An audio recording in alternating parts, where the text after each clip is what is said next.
ontogeny.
Ontogeny.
Let's see if that did it.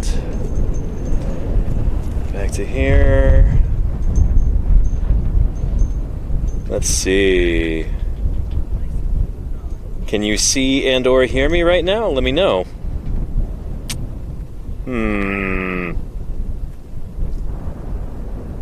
Alright, beautiful. Well, hello everybody, and welcome back to Paleontologizing. It's really good to have you here today.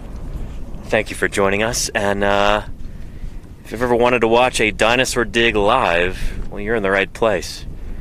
I'm so glad you could make it. Let me introduce myself real quick. My name is Danny Anduza. I'm a dinosaur paleontologist. I'm out here in eastern Utah, in the beautiful eastern Utah desert, kind of near the town of Moab. And we've got a quarry over there where we're digging up the bones of what's probably a new iguanodontian dinosaur. Probably. We'll see. Time will tell. And we've got a bunch of kind of mystery bones that have started to emerge today. So I'll show you some of those, and you'll get to watch us work, ask whatever questions you want. All that good stuff. That's what paleontologizing is all about, you know? This is actually what I do full-time. Streaming fossil science live on Twitch. That's how I fund my research and my field work and I guess outreach too. This part's the outreach. But yeah, and it's thanks to the generous support of these community members. People there in the chat like Golganek, like XF Kirsten, like Claire Burr, like Esther the Dreamer. Hello everybody. It is great to have you here. Welcome Raiders. Holy cow. We getting a raid too? If we are, then yeah.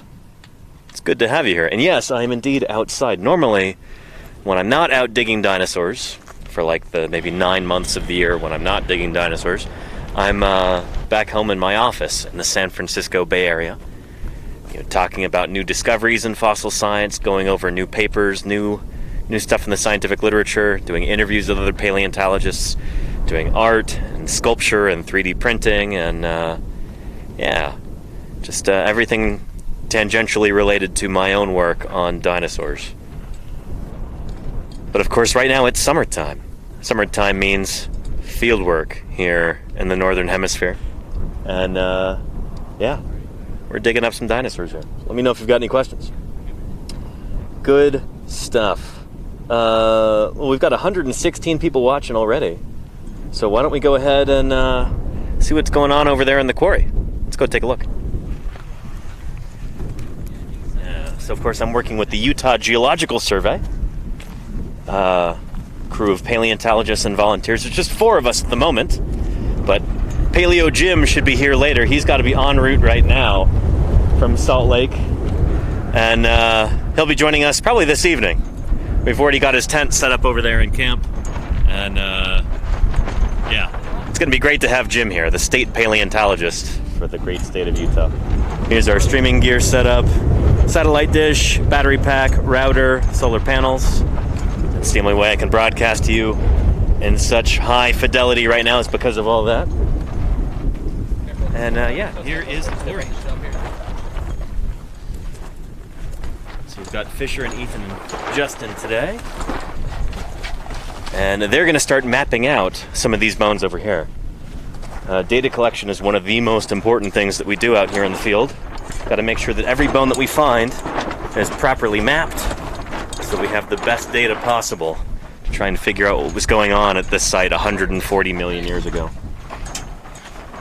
Trek Nerd, thank you for the 31 months of support. Really appreciate that. How you doing? Yeah. And yeah, and Jody Fish, Tyrannosauroid. Oh, is this the skull bone from yesterday? Yeah, I mean, it's just based on the morphology, based on the shape. But yeah. Anyway. And 10 gift subs from Murph. Thank you, Tapir, for informing me of this. Welcome, Tapir. Is it your first time here? It's good to have you. And Murph, thank you so much for the 10 gift subs. I really appreciate that. Holy cow. Yeah. Would not be able to do this without that kind of generous support, so thank you very much, Murph. That means a lot to me. It really does. Yeah.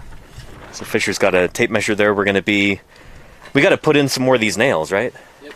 It's just the 52, 98. That one right there? Out of Okay. place, and then we might have to move 98 to 51. It's Gotcha. a little out of place. I mean, that one's out of place also. Yeah. Just the tip of that. No longer in situ. So a big part of what we do out here is establishing and maintaining this grid here. Line it up with the other nail a bit. Get my sunglasses down, give myself a free hand. And Jody Fish, if there were a Tyrannosauroid to come out of this quarry, that would 100% Can't really see that actual be new. nail. I just see Yeah. the pink part. Does it look in line to you?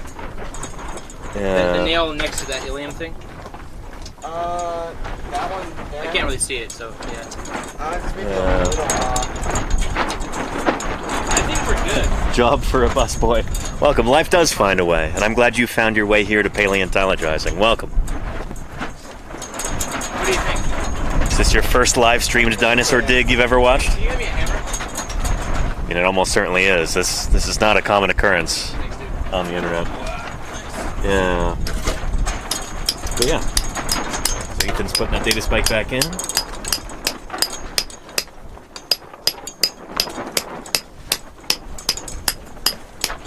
I wonder if we'll have Dawn DeBlue show up in chat later. Yeah. And Taper, this is your third visit. Oh, very cool, Taper. It's great to have you back. Welcome, welcome. Yeah.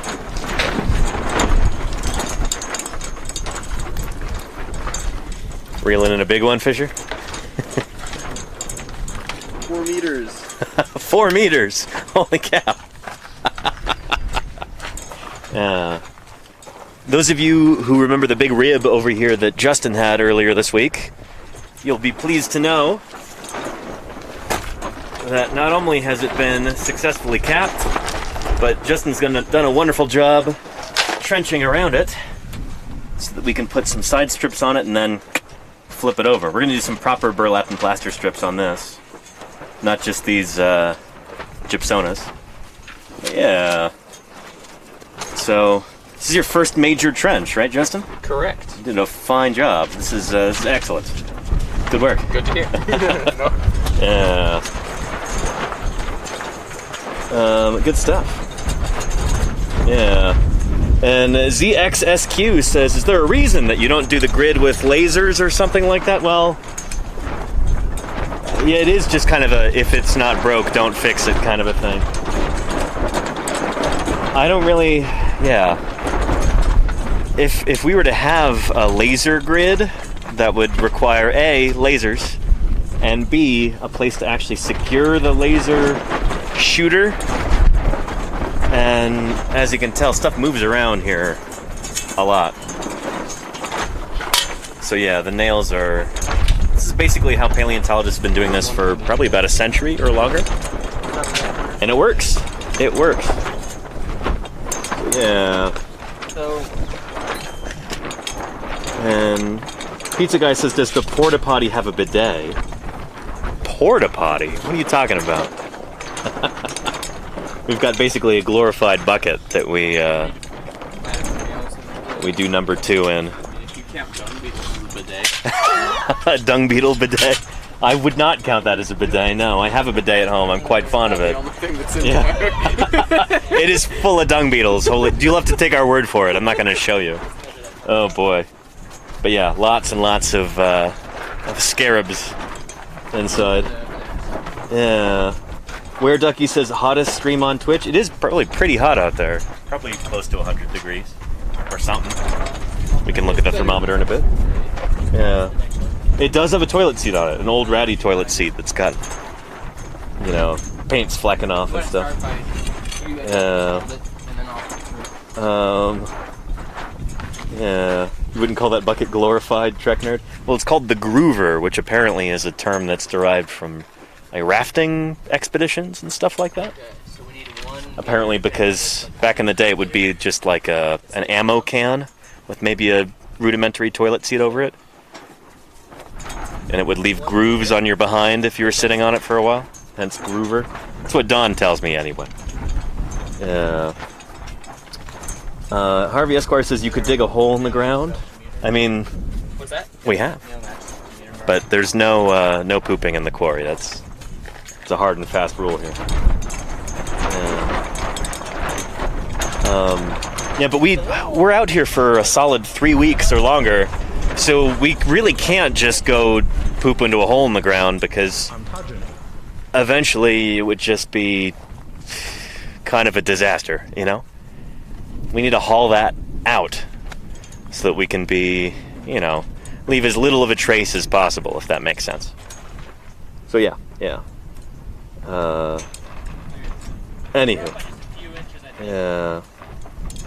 The ground would be full of holes. It would be, Gary Ankelis. Yeah. But yeah. Anyway, good stuff. Sorry, I wasn't being very clear. So they're working over there. That's right where those 2 green knee pads are, was where I was digging earlier. Not bad.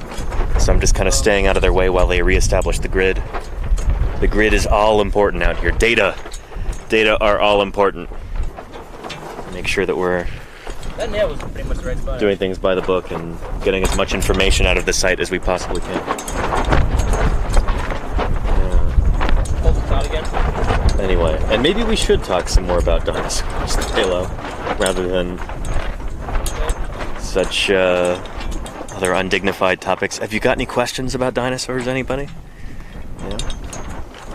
It's a lot of slack. Hold on, sorry. We've got a crew of people digging dinosaurs right here, so it's a golden opportunity for you to ask some questions. Would you It's the mind magic if we of swap sides? That actually makes more sense. Yeah. I don't mean where we're sitting, I mean who's holding because the numbers are going backwards. Yeah. Oh, and who is the keeper of the map? Right now, Ethan is. Yeah. Ethan is the map master.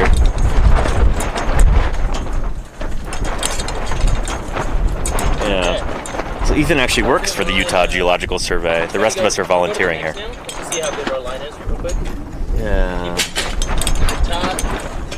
Is there a thought of what animal Justin's rib may have come from? Is it 5 meters or 4 meters? Probably an iguanodontian dinosaur. That's 4 Yeah. Does it say 4 inches? So kind of like good old iguanodon, but earlier. Our animal's probably about 20 million years older than iguanodon. Yeah. These two are a meter. Maybe not as big as some iguanodon, though. That's not the biggest rib in the world. Tighten it up. But you can see from the Sharpie outline, it's generally how it goes. For those of you who weren't lucky enough to actually see the rib itself Here to that nail down earlier. We've got some other bones over here. And I'll show these off in a bit, including that weird thing we've been trying to figure out. Yeah, just about. Okay, so then it's got to be that nail your right hand is on. Loggerlout, how are you doing? Welcome back. Good to have you here. Melancholy Christmas. Okay, go ahead. What a great name. I like you already. Welcome to the channel. Trace says, where are his other ribs? Scattered around. Yeah, some of them were collected in previous seasons. Some might be over here. This is really kind of a jumble. This animal's been disarticulated. There's probably multiple animals in here. There might be multiple kinds of multiple animals. We're still trying to figure out what that thing is, and I'll show that to you in a little bit. Yeah. And Trace, thank you for subscribing. Really appreciate that. How you doing, Trace? Golganek, thank you for gifting that sub to Arle. That's excellent. Yeah. Good stuff. And Raptor says, would this site date back to Utah Raptor time? Great question. This is, yeah, just older than Utah Raptor.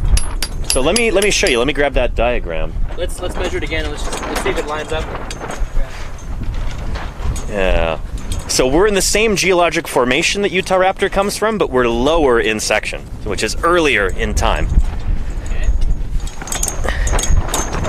So we might potentially have the ancestor of Utah Raptor here.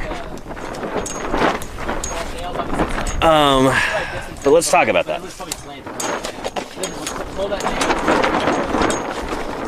There we go. Excellent. So, we're digging in Utah here. There are more dinosaurs from the state of Utah, more species of dinosaur than from any other U.S. state, as far as I know. So over 115 dinosaur species. This is the age of dinosaurs here. It starts in the Triassic, then the Jurassic period, then the Cretaceous period. So we're right now in the Cedar Mountain Formation. Early on in the Cretaceous period, and we're actually in the very, very bottom of the Cedar Mountain, the very beginning of the Cretaceous. So, yeah, about 140 million years old, something like that. Maybe even 145, like the Berriasian stage of the Cretaceous period. And so on this side of the diagram, we've got all these different dinosaurs, all from Utah. So we are from right down here in the lower Yellowcat member of the Cedar Mountain. And you'll see Utah Raptor is right above this in the upper Yellowcat. We're below Utah Raptor down here in the lower Yellowcat. So Yurgavuchia is a Utah Raptor-like dinosaur that actually came from right behind me, like just over my shoulder over there is where Yurgavuchia came from, like right near this quarry that we're digging in right now. So yeah, Yurgavuchia, and we may or may not have some more pieces of that animal coming out right now. We're trying to figure out what these bones actually are. They could be more pieces of Yurgavuchia or a similar dinosaur. So yeah, and where can one get a chart like that? You can find this online. If you just search Dinosaurs of Utah at utahpaleo.org, you can find this chart. Jim Kirkland was kind of the impetus behind this, and he's going to be showing up in camp later today. So he'll hopefully be on stream tomorrow, and you'll be able to ask him all about it. But this is much of this, probably half these dinosaurs, Jim had something to do with. And opening up the Cedar Mountain Formation, that was, Jim was really the mover and shaker behind a lot of this. It's a cool story. He'll tell you all about it tomorrow, I think. And Tone Deaf Musical, it's great to have you here. Welcome back. Good to see you. I saw that you followed the other day, and I appreciate it. How you doing? And Miko says, what's the difference between the Triassic and Jurassic era? Well, they're not eras, those are periods. Sorry this is so loud right now. We're getting some wind coming through here. But the Triassic is earlier. The Triassic starts off 250 million years ago and ends 200 million years ago. The Jurassic starts 200 million years ago and ends at about 145. So yeah. And, life is constantly evolving through that. Different creatures are arising and going extinct.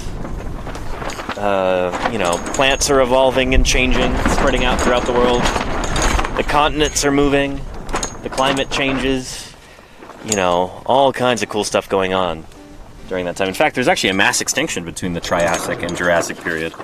Dinosaurs first start off in maybe the middle part of the Triassic.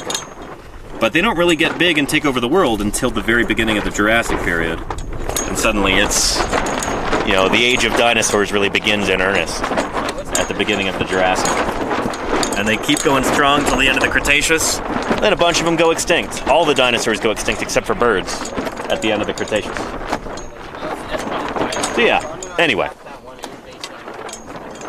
Let's see, Fossil Vet. Hey, thank you for being here. Welcome. And thank you for your continued support. And Purple Urple says, what do you say to people who think that there were never dinosaurs? Or who think people were alive at the same time as dinosaurs? Well, I could confuse them a little bit and go, not only did dinosaurs exist, but they still do. We have dinosaurs today. We call them birds. And don't just take my word for it. Ask any paleontologist, ask any evolutionary biologist, ask any ornithologist, bird scientist. They'll tell you the same thing. Birds are living dinosaurs. Birds evolved from a group of small, feathered, two-legged dinosaurs that we call theropods. So yeah, birds are just another branch of the dinosaur family tree. So we still have birds today, over 9,000 species. So yeah, and for those people who say, oh, I don't think dinosaurs were ever real, I'd say, well, watch this broadcast. What do you think we're digging up here? Yeah. This is such a wonderful opportunity for outreach, and I'm so glad to have it. To be able to show you firsthand, while being attacked by a tarp, what it's like to dig up dinosaurs. Yeah. So let's take a look at some of those bones, actually. Now that they're doing the mapping over there. But here we go. This one we've got some decent glue on, so it stands out pretty well. But this is a little tiny, what looks like a limb bone, right here in the rock. Not really sure what that could be. It could be like a little theropod limb bone. Could be from like a little raptor dinosaur, a dromaeosaur. Maybe a little bit less like Utah raptor. And we've got a big old bone right here. These are going to have to get mapped in a little bit, which is why they haven't been covered up by a protective jacket yet. But right there, that's some kind of limb bone of a dinosaur, it looks like. It's a weird shape. It flares out over here, so if this is a break here, it could be part of a humerus, but it looks a little curved for that. This is a confusing one right here, but we've still got a lot of rock covering the ends of it. So if we get that chipped away, hopefully we'll be able to identify this in the field. But it's definitely worth collecting, whatever it is. Yeah. But yeah. And the head of a rib right there. oh yeah, and look at that. That's beautiful right here. We were looking at this one yesterday, but there's a rib head. So where the rib attaches to the vertebrae is right there. So, trying to hold this at the same time, but that's the head of the rib, and that's kind of plunging down. It's broken off right there. And then we've got some kind of long bone right there too. That could be a fibula, or it could be another rib, but it looks more limby to me. That might be a fibula running along there right here. We'll ask Ethan what he thinks in a little bit. And this could very well be a big ol' ilium, or it's hard to say. It could be a smushed up femur too. We have reason to think that many of these bones were lying here for a long time before they were fossilized, kind of in a bog or a swamp or a marsh.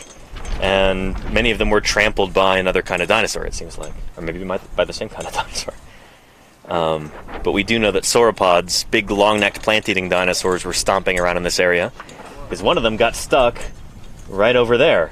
That was Mierosaurus. So the very first specimen of Mierosaurus ever found was from right over there. And its limbs were stuck in the mud. So, like, going straight down. The limbs are still in articulation, the bones are still stuck together. So that poor dinosaur must have gotten stuck in the mud, maybe left behind by its herd. Yeah. So we do have evidence that these guys were walking around in here and some of them got stuck. So anytime that we find bones in here that are particularly broken or smushed or kind of weirdly displaced, they may have been dinoturbated. Dinoturbation is kind of a almost tongue-in-cheek scientific term for like dinosaurs walking around and enturbating the sediment. You know, just leaving footprints, messing things up, breaking stuff underfoot. Dinoturbation. Yeah. But yeah. It's so cool to see this on Twitch. Thank you, Nina. I appreciate that. It's great to have you here. Welcome. Yeah. Here, I'm gonna drink some water.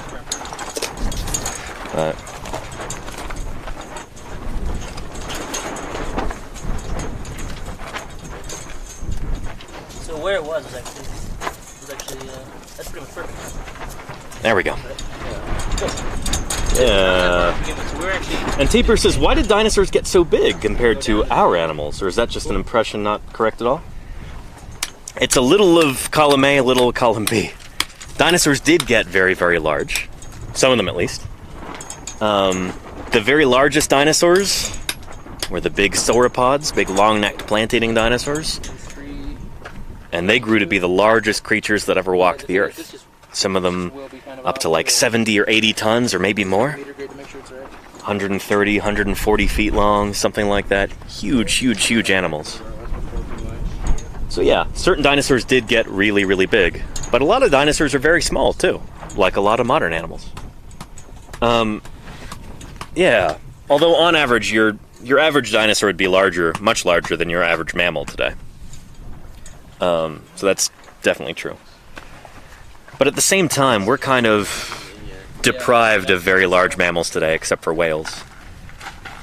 many of the big mammals that used to inhabit North America, for instance, mammoths and mastodons and big ground sloths and American lions and dire wolves and giant bison and critters like that. They all went extinct very recently. In fact, human beings may have had something to do with that, driving them into extinction through overhunting and through kind of starting fires and engineering the ecosystem to their own needs.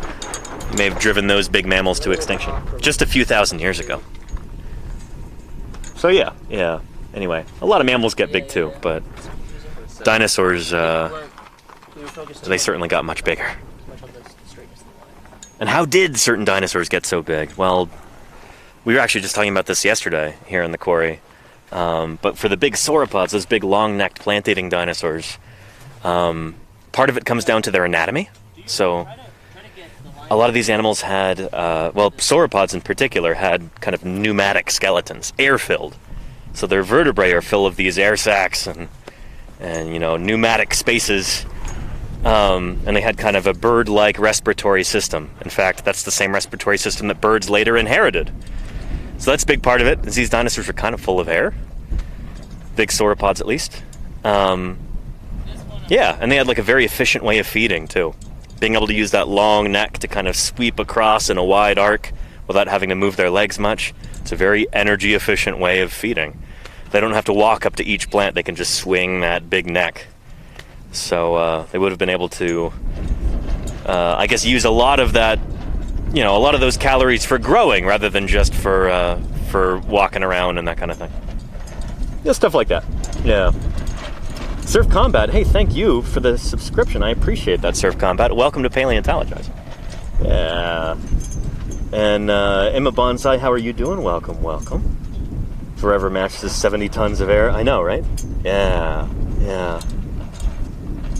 And yep, sweep feeding. Thank you, Claire Burr. That's one of those, that's one of those secrets to their success, potentially. Using that long neck to be able to feed very efficiently. Yeah. And, growth was their protection from predators. The bigger they were, the safer they were from predatory dinosaurs, it seemed. So, growing big was... they were very good at it, but that was also kind of the key to their success, it seems. Yeah. And Miko, not only are elephants and mammoths related, but mammoths were a kind of elephant. Yeah, a kind of what we call proboscidean mammal. So they're a member of the elephant family. So yeah, bingo. You're spot on. Best of self-defense is being in your own weight class. There you go, Forever Mash. There you go, actually, yeah. No kappa necessary there. That's an astute observation, actually. Yeah. Good stuff. Yeah. Anyway. The grid maintenance here sometimes takes a while, but it is well worth the effort. This is important stuff to be able to map all these bones properly. It's important data. Yeah. And Emma Bonsai says, how much schooling did you have? Too much. But you don't necessarily have to have, any formal education in paleontology to be able to do this kind of work. Justin here is just about to start his academic career in paleontology. But until this point, he's been an enthusiastic amateur, but now he's becoming a pro. There we go. Yeah, which is pretty cool. So yeah, this kind of science is... this isn't rocket surgery. Maybe it'll be more difficult than something like, I don't know, particle physics or, rocketry or something like that. The simple sciences. But, it's still, I like to think this sort of thing is accessible, Ethan had a term earlier, actually. He called this blue-collar science. I like that a lot. Yeah. Let's get 52 in. But very hands-on stuff out here, Yeah. And do you map by hand? Nope, this is, it's all by hand, Wasp. Yeah. we've got a data spike out here. There's a number of different sites that are all in this general vicinity. So like Urigavuchi and Mierosaurus are from over there. We've got probably a new ankylosaur from down over yonder. We've got a number of different sites. There's Don's place and Jim's place, and this site here is called Ethan's Wash. But yeah, there's like a data spike that we have somewhere in this general vicinity, and we measure everything out from that one point. And we measure it out by hand like this, using tape measure and a plumb bob like Fisher's using right now. Yeah. So there we go. This is better than just eyeballing it. You can actually use the plumb bob to figure out exactly where the nail should go in order to make this as precise as possible. See how that works?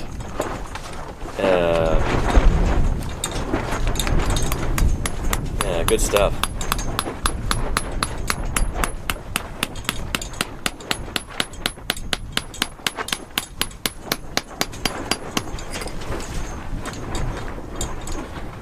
Wait, a data spike, like the thing RoboCop uses to interface? I'm not sure, Steely Dan. You tell me.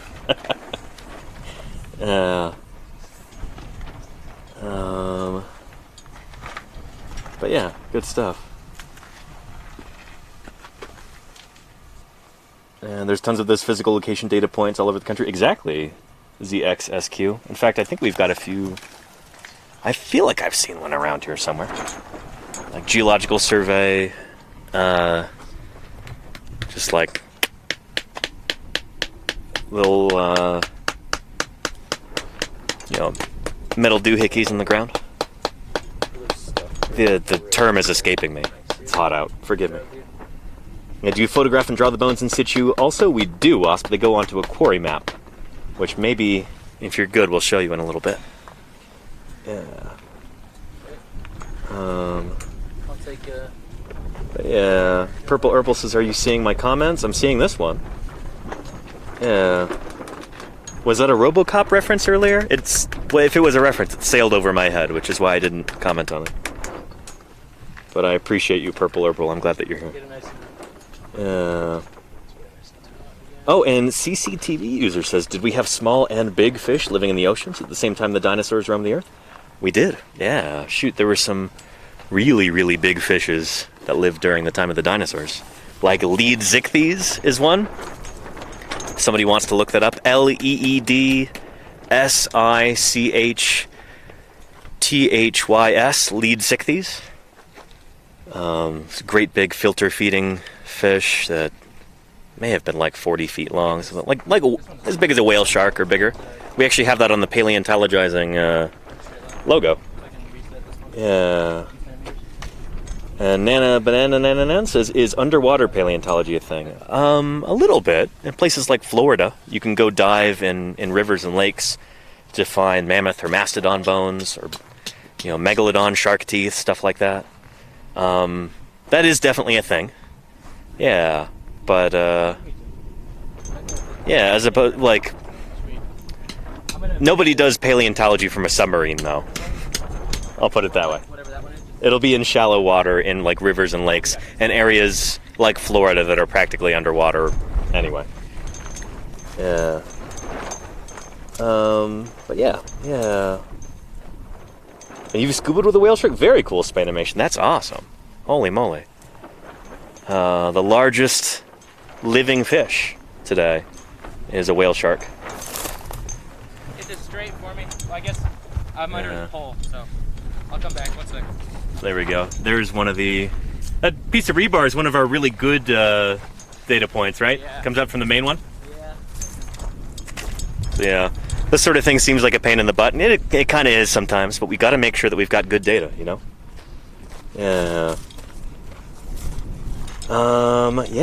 Yeah. Oh, and cool gameplay, Paleo Chris. That's neat. River bottom fossil searches. Is that in Florida, I would guess? Oh, yeah, sorry. Or somewhere in the south? All those poles. Probably Florida. For sure. Good, thanks, dude. And Logic Artist says, "Is there anything you're hoping to find on this dig that you've never encountered before?"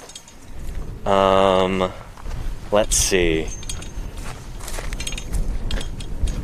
It's 500 subs wouldn't be bad. But fossil-wise, yeah, there is something that we really want to find. We've got some tantalizing pieces of a theropod dinosaur, two-legged meat-eating dinosaur. We're hoping to find more of that, because if we find enough of it, we'll be able to name it, because it will 1000% be a new kind of dinosaur. We don't have a big theropod from the lower yellowcat member of the Cedar Mountain Formation yet. We don't have one named, and that would be really, really cool to find. No, like inside. But as for something like totally, totally new, holy cow, it would be awesome to find like a stegosaur in here. Because we don't have any stegosaurs from the Cretaceous of North America, so that would be pretty awesome. Yeah. Ever find any horseshoe crabs? No, Cactus Jack. Horseshoe crabs are mostly marine, and this would have been, you know, a terrestrial environment. So horseshoe crabs are mostly, you know, oceanic animals. And these aren't ocean sediments here. I've never really dug in many... Well, I suppose I have. I've dug in ocean sediments that were too old to have horseshoe crabs. So I've never found one of those. They're super cool, though. Horseshoe crabs are awesome. Genus Limulus. There's not a rebar in the ground right there, but Oh, neat. Yeah. I was going to go out and look for Petoskey stones when I was in Michigan earlier this summer, Gimp Leg, but I didn't have a chance to. Okay, sweet. Yeah. But yeah. And Sketty Sandwich says, have you ever found any neat serpent fossils? Fossil snakes are very, very rare, especially during the Mesozoic, especially during the age of dinosaurs. That would be extremely exciting if we found any snake fossils here. But yeah, snakes only evolve in like the, what, early Cretaceous is when snakes evolved? Is that right? Yeah, I think so. So before that, we didn't have any snakes. But yeah, they evolved from lizards that lost their legs. What bones are currently on the surface? Well, I'll show you in just a second. What's your username? Thagomysomer. What a great name. It's like Thagomizer. Let's take a look. Yeah. And the largest snake fossil found so far, I think that would probably have to be Titanoboa. Big old snake that was like 30 feet long, 40 feet long, something like that. I think it ate big old crocodilians. It's from not too long after the dinosaurs went extinct, except for birds. Yeah. Titanoboa's Paleocene? Yeah. Is it Paleocene or Eocene? It's Paleocene. It's Paleocene? Okay, cool. Yeah. Anyway, yeah, that is a pretty cool critter from Colombia. I Yeah. always imagined it with Anyway, here are some of our mystery bones right here. Still trying to figure out these. You want to talk about these at all, Fisher? When did you find these? I found these 2 days ago. 2 days ago. So it kind of started all with this tiny little rib fragment. Uh-huh. And then kind of going around that, I ran into this, which had this kind of attached to it. Uh-huh. And then later on, trying to go around this, I came across this, and I thought Right. these were separate. And going around this, I got this piece up here, which I don't think is part of this, but kind of uncovering more of both of these two. They look like either they're articulated, or they might be the same bone, or they might just be two bones that are very closely associated. We're not sure yet. We've been trying to figure out the morphology of this for like a couple hours now. Yeah, Just, like, it's been tricky. Looking at pictures online of different types of dinosaurs and, you know, their different sections of their skeletons. So we thought it might have been part of like the pelvis. Right. We thought it could have been like maybe a limb bone. Mm-hmm. We thought maybe it could have been part of like a foot. So Yeah, that could be like a really big metatarsal yeah, right there, so like we were bone's, talking about. Kind of like right here inside the foot. Uh-huh. This could be potentially an ilium, so like the upper hip bone. Here. Yeah. Which, shoot, let me grab my iguanodon skeletal diagram. We can actually show you what these look like. That's why I printed the darn thing. And laminated it. There we go. There's our iguanodon right there. Where's the central? So this is the kind of dinosaur that we know we already have here in this quarry. And we're trying to figure out, are these more bones from this same kind of animal? Would be, like, under there. Probably not. It's not iguanodon proper, but it's going to be another member of its family, an iguanodontian. The ilium is this bone right here at the top of the hips. The metatarsals are down here. Those are the upper foot bones. So that there could be a metatarsal. Could you point to the potential metatarsal fissure?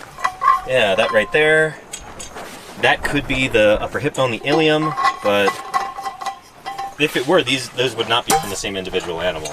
Shoot, because that ilium would have to be much, much larger, probably, in order to match that metatarsal. So anyway, here's the grid. So actually you get these things mapped out, which is going to be a little tricky because they're coming out right at the edge of where that grid would be. It's a 1 meter grid, 1 meter by 1 meter. And this is actually a custom job. Do you know the story behind this grid, Ethan? I do not. I just know it was custom made. Yeah, very cool. It's like welded aluminum there. And that is bicycle brake cable that forms the actual checkerboard thing of the grid. All those lines going across, that's bicycle brake cable. Cool stuff. Yeah. But yeah.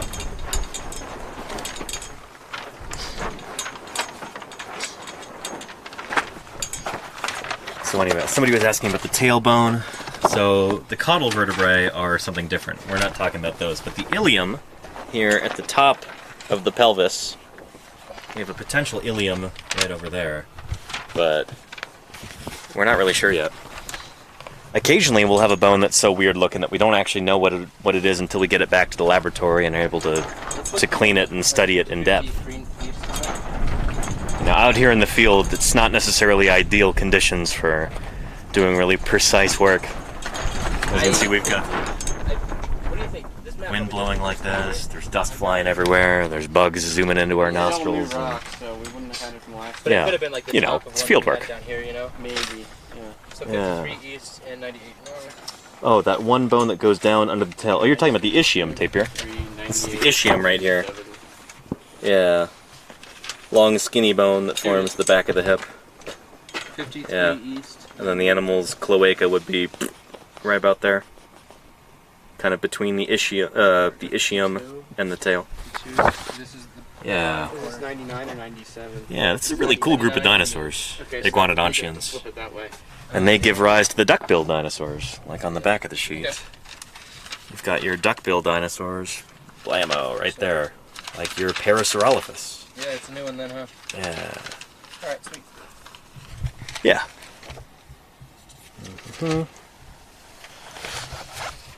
And you don't know what to do with this? Wait, what information? Yeah. And how long do we work a site? I mean, it depends. Like, how much of a budget do we have? What does the weather permit? How long do we have a crew? That kind of thing. In this case, we're going to be working here until about mid-August. And that's when Ethan and Jim and Don are going to have to go back to Salt Lake City.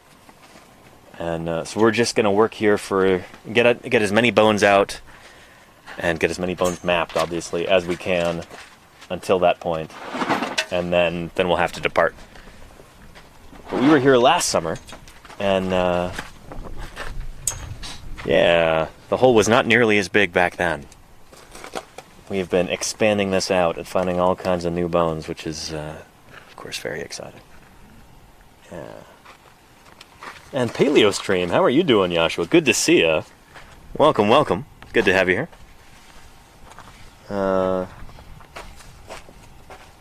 Yeah, you might know Joshua Knupe. Knows art. PaleoStream, yeah. I'm on his Discord. Oh, really? Awesome. Yeah, he's in chat right now. Cool. Saying hello. Yeah, how you doing, Joshua? It's good to have you here. So yeah, and these are not going to Cincinnati. No, our fossils from Wyoming, as you I'm sure remember, Rizadegu, those are going to Cincinnati. These ones are staying here in Utah because we're working with the Utah Geological Survey. Bob. So Utah dinosaurs staying in Utah. Yeah. These ones are going to be going first back to the Utah Geological Survey building to be cleaned and prepared. And then after that, they're going to be permanently reposited at the Natural History Museum of Utah in Salt Lake City. Yeah. Paleostream says, doing good. Hope digging goes smoothly. Thank you, Paleostream. I appreciate that. It has been going pretty well so far. Apologies for not having streamed yesterday, but we thought we were going to get hit by a big fat thunderstorm. So we were battening down the hatches here, covering up all the bones, making sure everything was safe. And then the storm never hit us. So, yeah. But anyway, yeah. I did some digging yourself yesterday. Very cool, Paleostream. Where were you at? Let me know, if you don't mind sharing. I'm very curious. Alright, to the end of that limbo. Yeah. Rincana says, are you finding interesting plants as well there? Or is it always either dinosaurs or plants? We do have a kind of plant called Tempskia that we've been finding bits of here. It's kind of a big old fern type thing. Let's get the left. So we'll find almost like root-like structures from it. You know, chunks here and there of Tempskia. But they're not very complete. If we ever do find a really complete one, we'll make sure that we collect it, because that's important information. But for the most part, it's just like little scruggly bits that aren't really worth keeping. Yeah. Go to the very... And am I on a career path to be a professor? Not right now, Purple Urple, no. No, I'm on a career path to keep doing what I'm doing, freelancing. I love it. Cool. Yeah. I don't know. The American university system is seems to be on the decline. How wide is it? Is it about So, as wide as half of one of the squares? Yeah, I don't know. Yeah. Not eager to climb aboard that sinking ship. Maybe a little longer. Yeah. Wider? And I do publish A little Purple Urple. wider. Yes, indeed. Yeah. And Fedorasaur, how are you doing? Welcome, welcome. Good. It's great to have you here. Is the ilium thing in there at all? Yeah. Depending on whether or not they're attached, of course. But Yeah, I'm gonna grab some more water real quick before I forget. I'm doing a lot of talking here. So I'll just have this one up. And then once they've got that going, probably get back to digging for a little bit. I actually have a piece of the Tempskia from earlier. Oh, we've got some Tempskia. Let's take a look. Yeah, behold, one of the most beautiful pieces of fossil plant we have from this summer's work so far. Doesn't look like much, but there it is. This is actually a really pretty one. Mostly it's just little scrungy bits. This one is awful pretty by comparison. Thanks, Fisher. Nice. How's the plum bobbin going? Bobbin. Bobbin and plumbing. Yeah. And do we camp or drive to a hotel? We definitely camp. Yeah, our camp is just over the ridge there. And you can see it if you walk up on the... Yeah, in fact, let me show you. Let's hope the camera picks it up. But it's over here. Here, let's get this tumbleweed out of the way.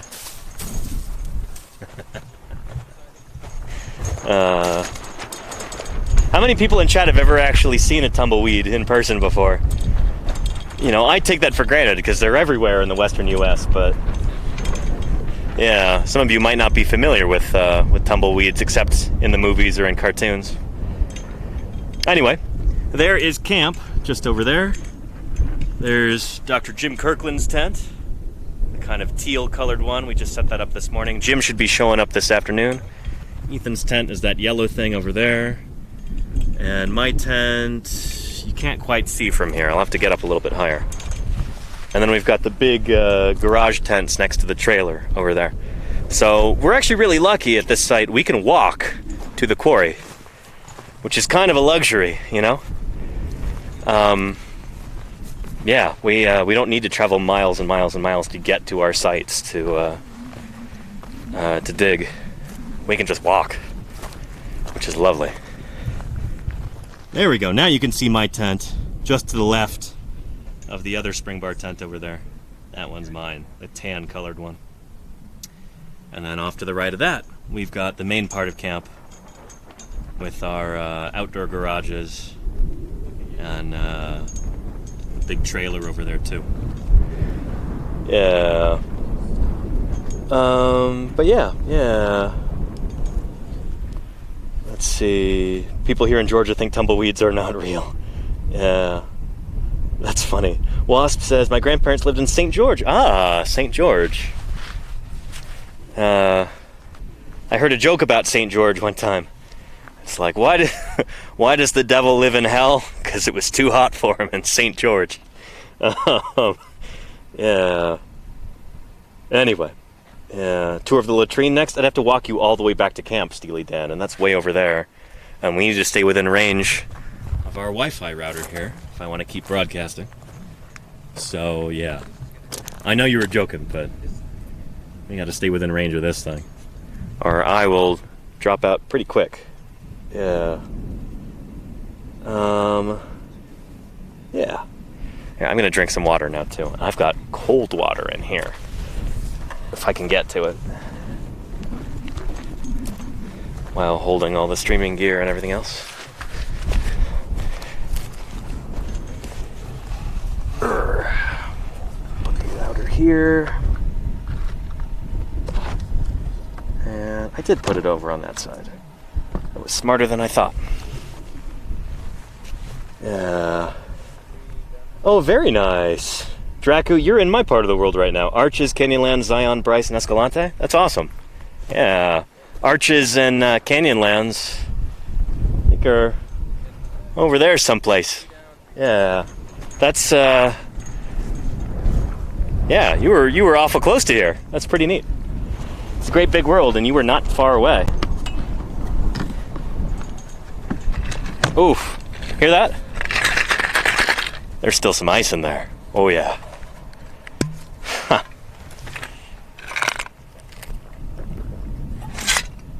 Now it's just ice. Shoot.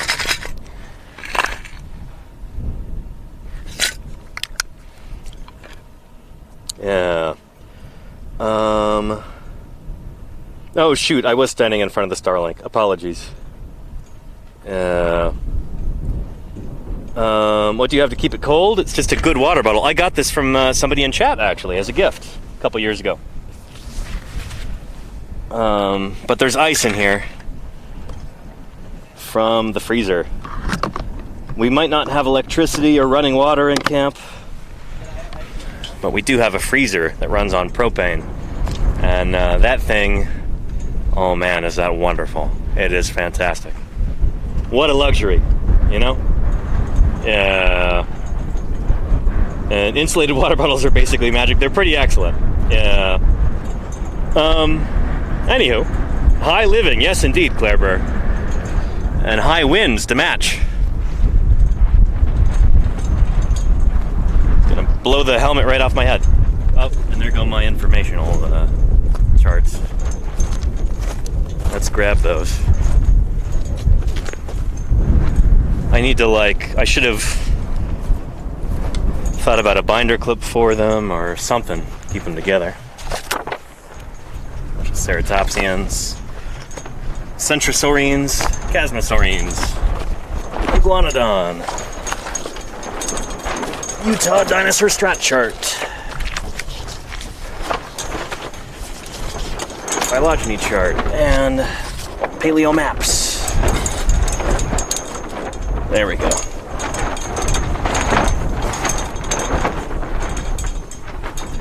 Okay. Cool. Nice. And then your new thing is right here. So right now, Ethan's mapping on some of the new bones.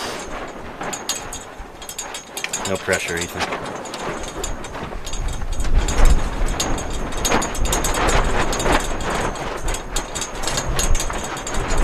So these will all get digitized. So we've got more than just the hard copy. Cool. Yeah. Alright, Nice. we have this grid already established as a full set. Yeah. So do we want to copy that on the Yeah, tape? yeah, let's do it.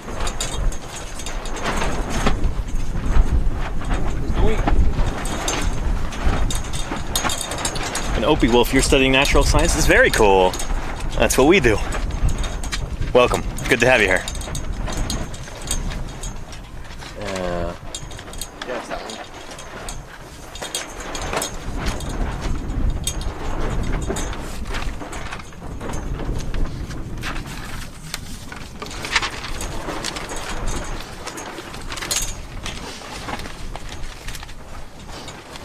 Is the grid lined up in a cardinal direction? Yep, it goes north, Murph. It goes north.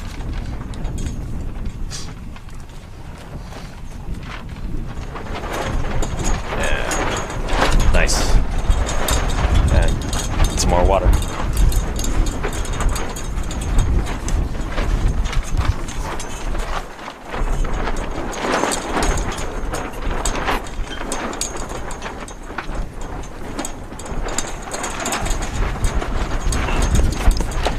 So warm in there. It's like hot tea without the tea part.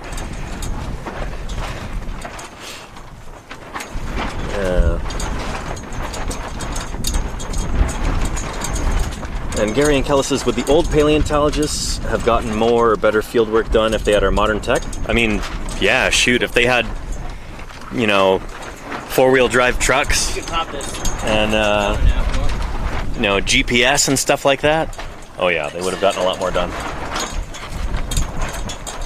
But they had certain advantages too, where like back in the day you could dig anywhere because it was all fair game, you know? You didn't have to worry about land ownership or anything like that. Yeah. So we definitely have things easier in a lot of ways, and we definitely have things a lot more difficult in other ways too. Yeah.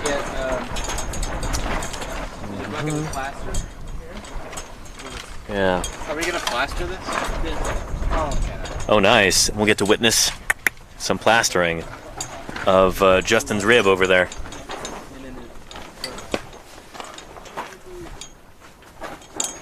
Yeah, GPS is a boon for sure. Absolutely, Clairebird, yes. And we've got, holy cow, 387 people watching right now. Yeah. Let me do a quick little station break and explain to you what's going on here. If anybody's just waltzed in, welcome to Paleontologizing. My name is Danny Anduza. I'm a dinosaur paleontologist. I'm out here working with the Utah Geological Survey in the remote desert of eastern Utah. Look at that landscape there. Yeah. We are very fortunate to have these clouds because it is very hot out. Anyway, we are digging in sediments about 140 million years old from the very beginning of the Cretaceous period in the Cedar Mountain Formation. So this is, again, the very beginning of the Cretaceous, about halfway through the age of dinosaurs. This is a site that we've been working for a number of years, so we've had a lot of dinosaur bones come out of this quarry, and we're getting more this summer, including some bones from a dinosaur pretty similar to Iguanodon. This may or may not be the same dinosaur as Iguana colossus, which is from the Cedar Mountain Formation, not too far from here, about 15 miles away. But chances are this thing, it might be older than that, and as a result, it might be a new species. Maybe the ancestor of Iguana colossus. We're going to try and figure that out once we find some more bones, so we can do a proper comparison. But, yeah, if you've got any questions, don't hesitate to ask. I'm glad you're here. Welcome. And yeah, lots of dinosaur fossils have been found in Antarctica. Oh, and we're going to flip this thing now. Excellent.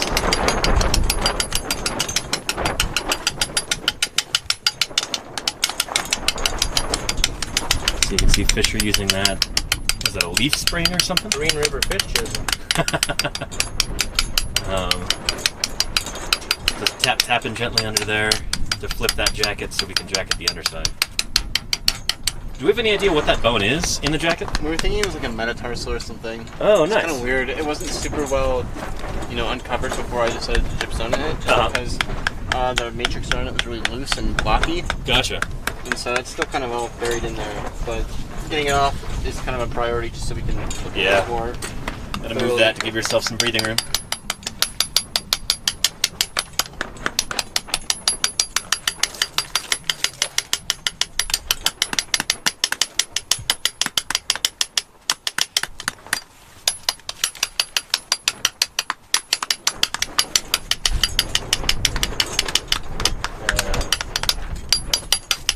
ZXSQ says, man can tap, tap, tap impressively quickly. Yeah, that's Fisher. He's had a lot of experience with this kind of thing. Been digging out here for longer than I have. This is his third 30th year. Yeah, I've been digging out here since I was a zygote. Since before he was born. Hold on, let's get it on this side too.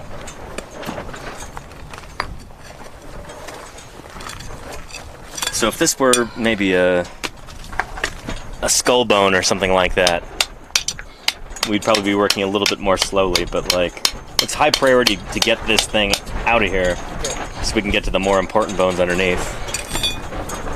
And here comes the flip. Beautiful. Textbook. A little bit of bone there, but it came out just clean. It's probably from your bone. Yeah. Nice. Very nice. Let me get some glue and then we're good to go. You just witnessed a successful flip, everybody. Small jacket, but things can go very badly wrong even with a small jacket, so yeah. Ethan's going to apply some glue to some of the bones that are exposed on the underside there. Yeah, nice. Oh, and is Dawn here? Hang on a minute.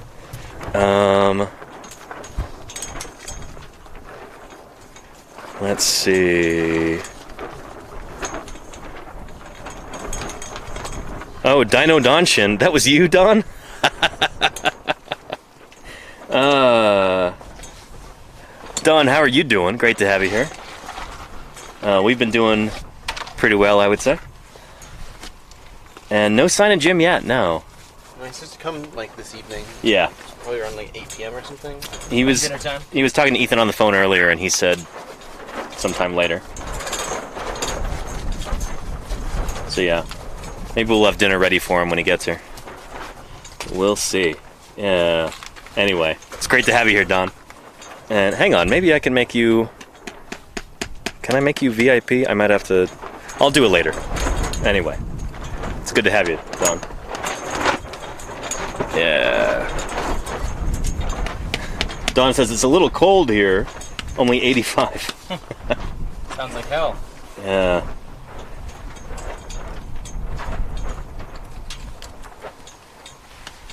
Let's see.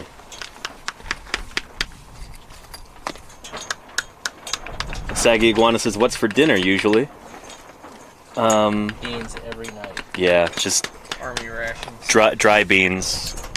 We can't really afford to use any of our water ration on them, so we have to just crunch the dry beans. We just eat MREs without the water. The water's so precious. No, we eat really well out here, actually. Last night we had, last night was a really simple meal. But we had burgers and then some mixed vegetables and canned potatoes. Veggie burgers for me, obviously. And we might do something similar tonight. Jim said he's bringing out rotisserie chicken, so for us carnivores... Oh, okay. Well, I guess it'll be veggie burgers for me again. But that's okay. I really like veggie burgers. So I'm not going to complain in the least. Not going to complain at all. It was weirdly worded. Yeah. Yeah.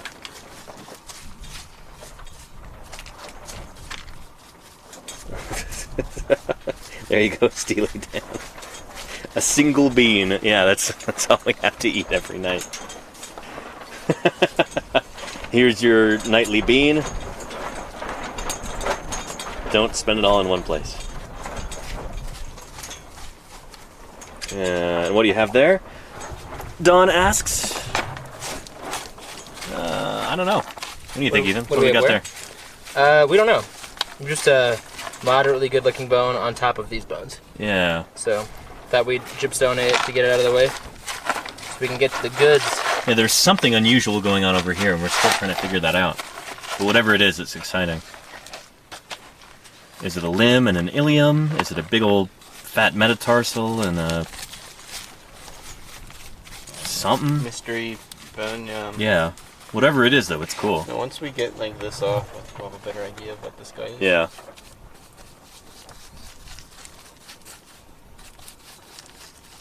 Yeah.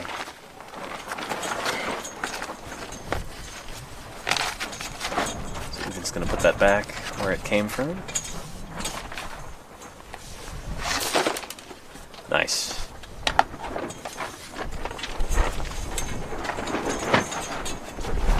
Let's get it in there and let the lab tech sort it out, which in this case will probably be Ethan again, actually.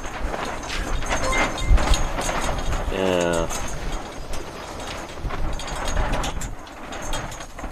And 2 raiders from Geo Gym have joined. Welcome, Geo Gym and Raiders. It's good to have you here. What's shaking? Paleo Gym, now we have Geo Gym. That's Geo Gym, not Paleo Gym. That's what he's saying. Oh, sorry, I missed that. Yeah. Anyway, good to have you here, Geo Gym and Raiders. And Red Bulwark, if you got some military rations, those are actually probably a little too expensive for us. I know people always, when they think about doing work out in the wilderness, they think of MREs, but this might be a little bit out of our price range. Yeah.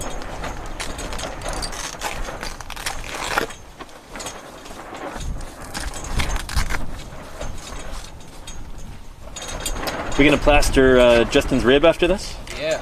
Nice. Got the stuff right here. Oh, beautiful. All right. So let's look at some of the constituent parts of a proper field jacket. There you go. Right there. Only the finest fabrics, such as this burlap, imported from Paris. Maybe there's some scorpions in it. I don't know. Oh yeah, That might be fun. that'd be exciting.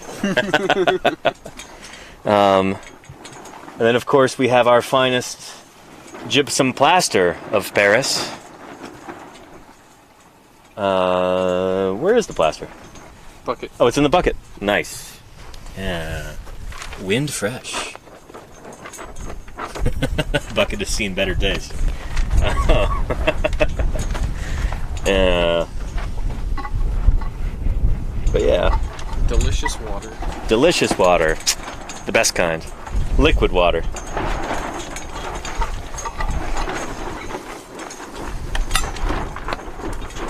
Yeah.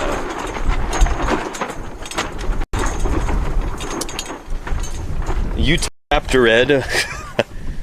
How are you doing? Welcome to Paleontologizing. Haven't seen you here before. They say if you find the tibia, it'll become a real shindig. Sorry, I have problems. Well, problems or not, I'm glad you're here. Welcome. We're actually digging in the same formation that Utah Raptor came from. The Cedar Mountain formation here. Although we're a little bit lower in section than Utah Raptor.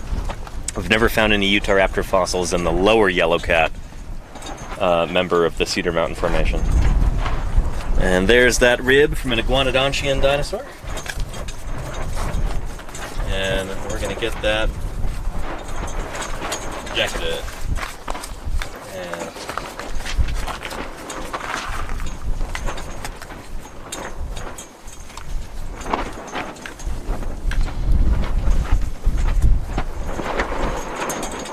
it's nice to actually have scissors here and not have to cut that burlap with a knife, right? Oh yeah. That's how she was doing my own.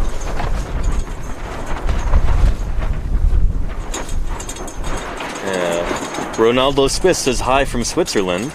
Well, hi right back to you, Ronaldo, from Utah, USA. The Beehive State. Should really have called it the Utah Raptor State. Yeah. Very confused ant there on the jacket.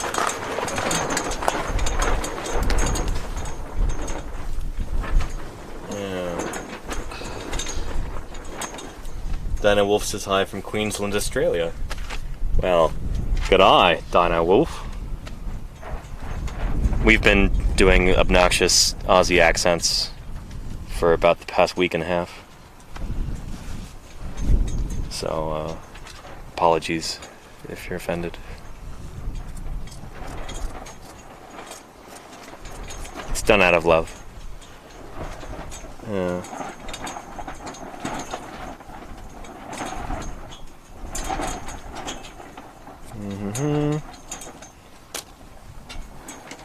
Someone with a blank username says hi from North Korea. Alright. Well, hello to you. We've been waiting for you.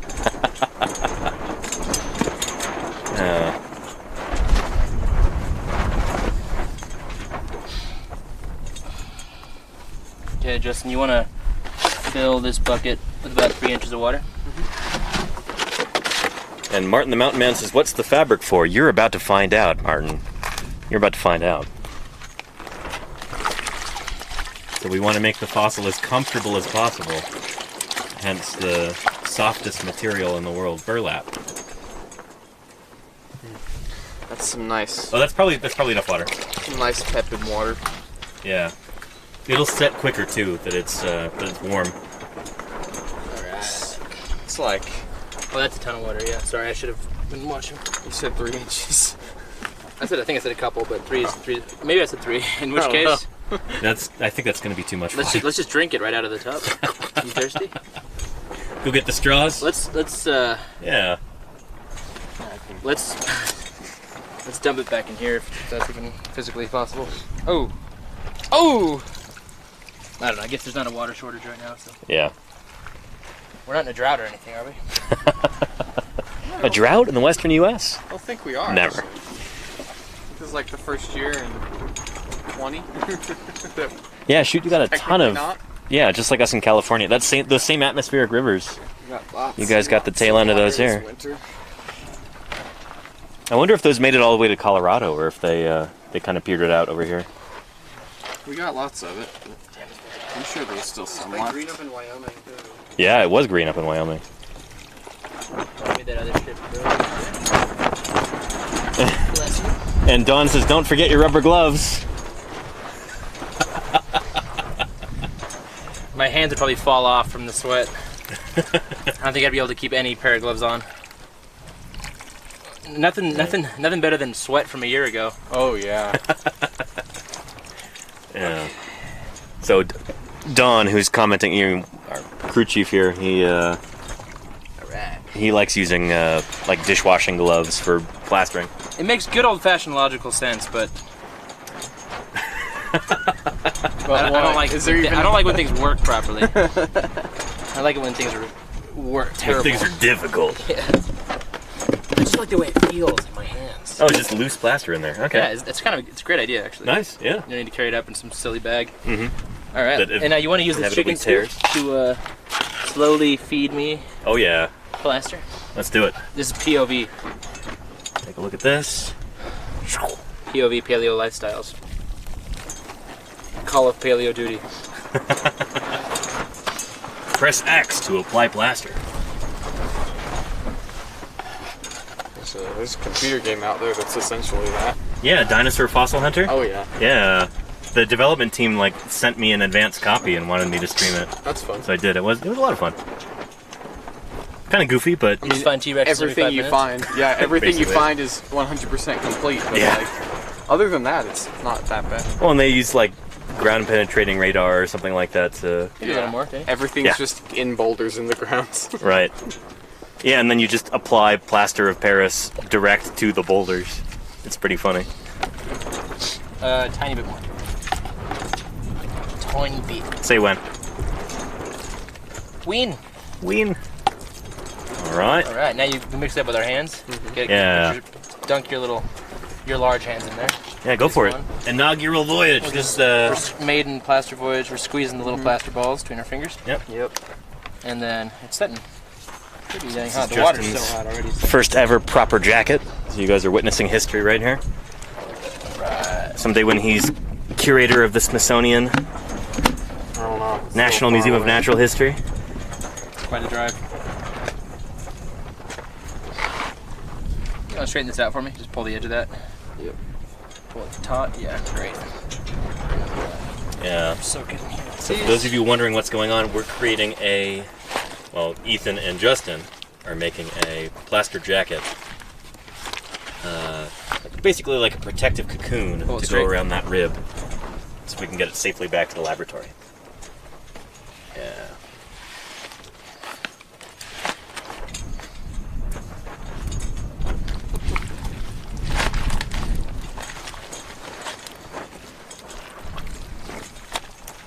Phoenix 90. I've never heard of plaster of Paris in France. Well, it originally comes from a gypsum quarry outside of Paris. And so in the rest of the world it gets called plaster of Paris. This little pin. Or if you're in Latin America, Just leave it for a couple minutes. yeso de Paris.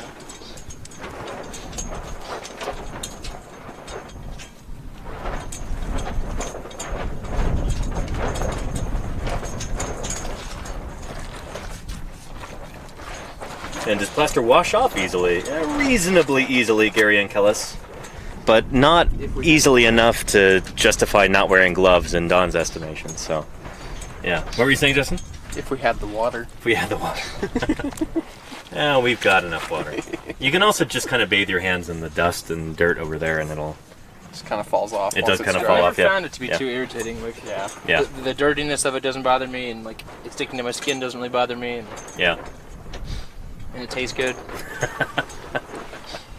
After a while, when you're in the field for a few weeks, you just kind of become one with the dirt to the point where you don't even think about it anymore. All the way down. Yeah. Nice. So now it's maybe like this. Like it is. It's like, Be a nice warm blanket. Nice. There's no bones over here that I need to watch out for, are there? There's one under that little gypsum under there, but I don't think there's anything Okay, else. cool. Is this potential small one? Okay, so now Justin, we want it to adhere tightly to the jacket, to the rock. So we try to get all, before we do the ends, we want to work kind of from the middle out, so that we get all the air pockets out. Because if there's air pockets, the rock can move inside the jacket. And that's See what not I'm saying? ideal. Exactly. So you want to like kind of work Work it down. into the crevices, under the lip, that kind of stuff. And then once that's all adhered, you can kind of smooth it all down, massage it.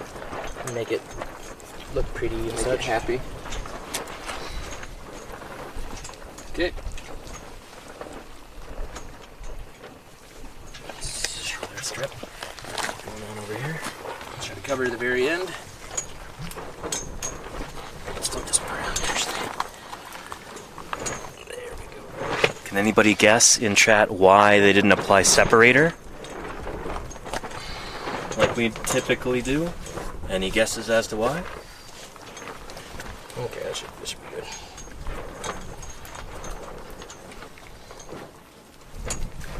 Let's get the connecting part. Not budget, Leiluwani, but good guess. Yeah. Not out of paper towels, no, Gojira. It was Good an guess, intentional decision, not Yeah. a decision out of necessity. Mm-hmm. Done by choice.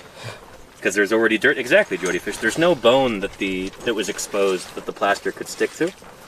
It was just a little top jacket and then some rock. So it's totally okay to stick to that. So that's why. Because the boss is not around. No, the boss is watching right now. It's a little thin jacket, Yeah. but yeah. Yeah, the fossil's not in contact with the plaster. Exactly, Shy Gamer. Bingo. It was already covered. Yeah. We did that. What, 2 days ago? Joe 3E, you got it. There's already a small gypsum layer on the bone. Or there was already separator underneath the little top jacket. So I don't have to worry about that anymore. Yeah. Reeb. Rib.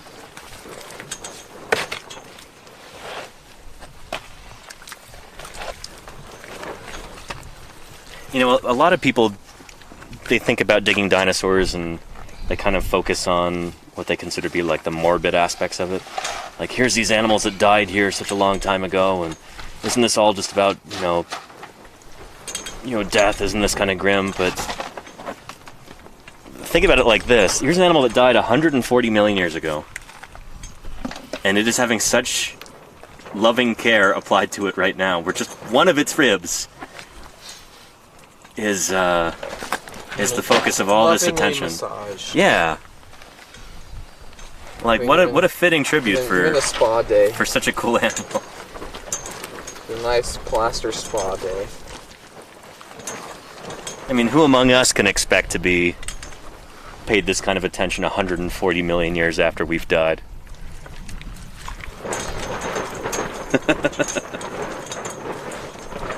Yeah.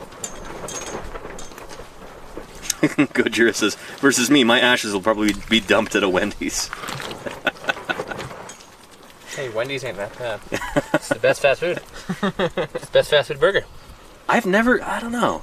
I would. McDonald's is just such trash. It's not that Like, Wendy's doesn't make me want to remove my stomach. I think my top fast food burger would probably be Taco Bell. Carl's Jr. Ooh, That's a good one. Yeah, because they've got that Beyond burger, the Beyond Famous Star. Oh yeah, it's a vegetarian's dream right there. I guess that does make sense. Yeah. think Wendy's has anything.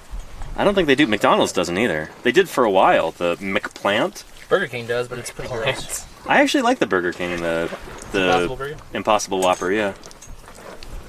I don't know. I don't understand why. Keep the pressure on. You gotta give McDonald's credit for their naming convention. Yeah.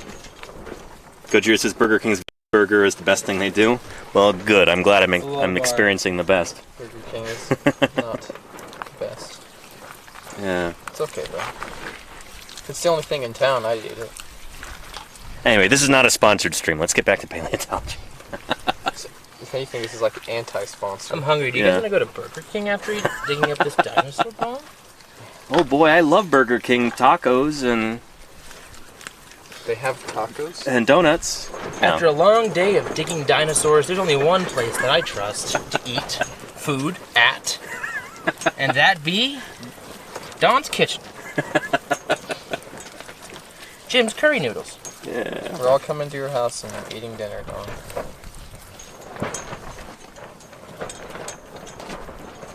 This stream is sponsored by fast food. No, definitely not. Sponsored by sports and video games.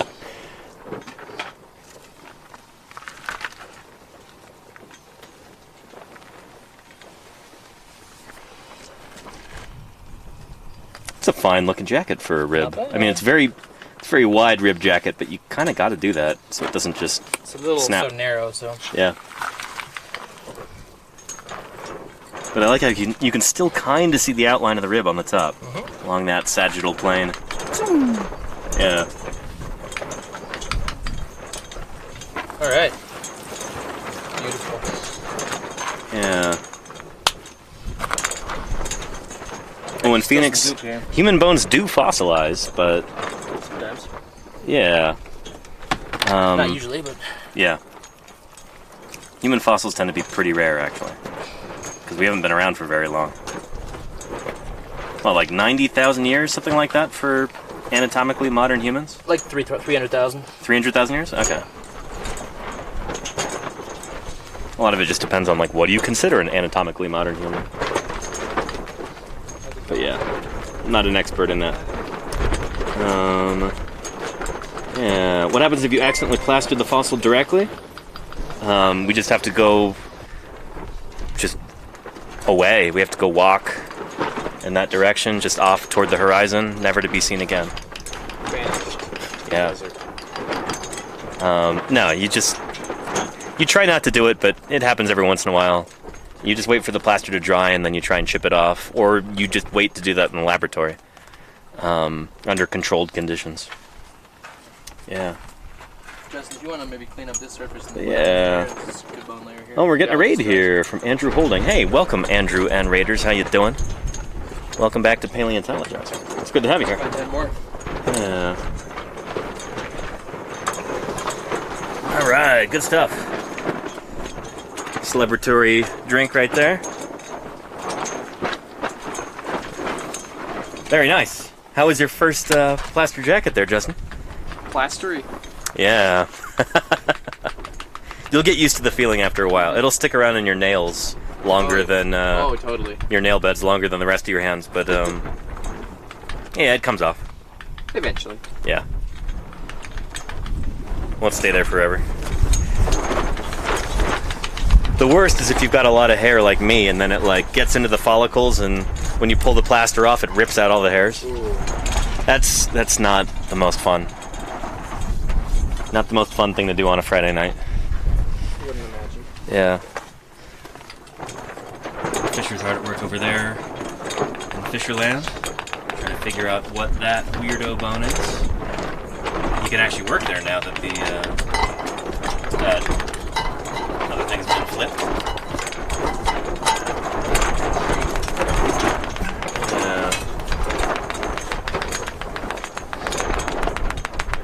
And Antnem, hey, thank you for the gift sub there. I appreciate that very much.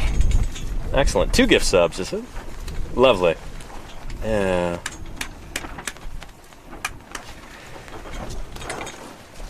Yeah, back to digging. Let me set the camera down over there. I'll get back to digging too after I drink some water.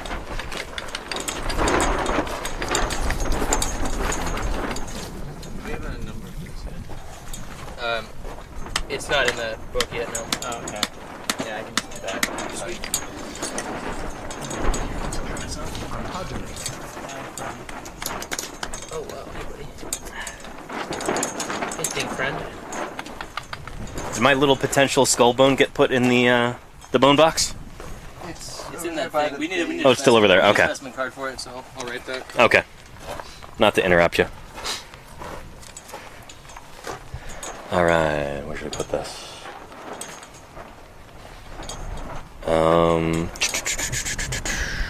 I think I can hang this over here.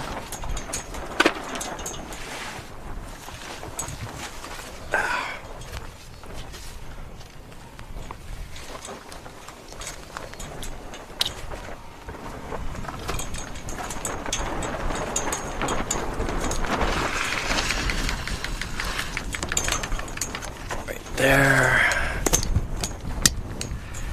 And then camera down here.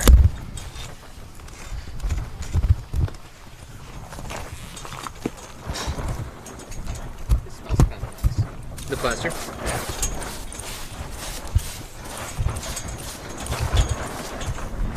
That should work.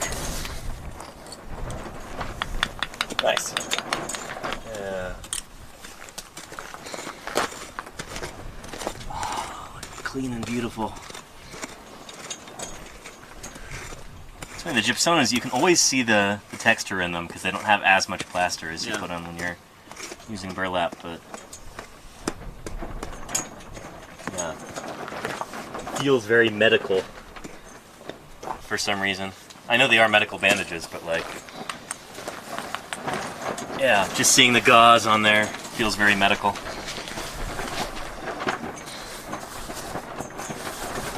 How old is this fossil, how do? About 140 million years old. So, to put that into perspective, that's about twice as old as Triceratops or T-Rex. From the very beginning of the Cretaceous period.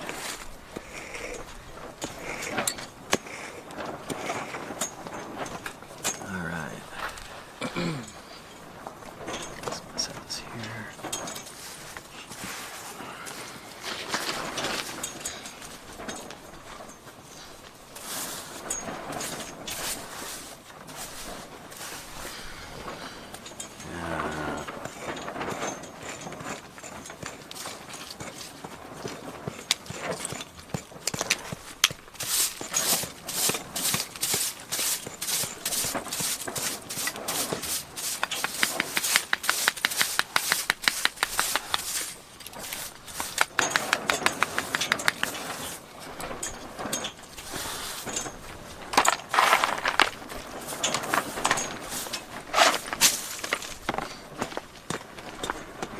The sun.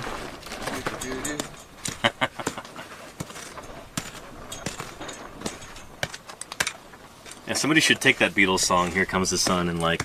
Oh, please no. You know, put it in a minor key. I'm sure someone already has. Oh, sun, sun, sun, here it comes. Not great. Oh no, it's the sun. Where did we go? Nowhere to hide. But now it's over.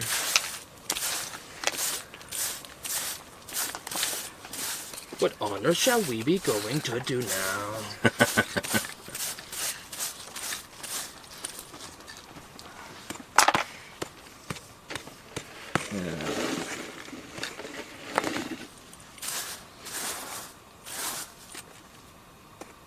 And sugar-free streaming.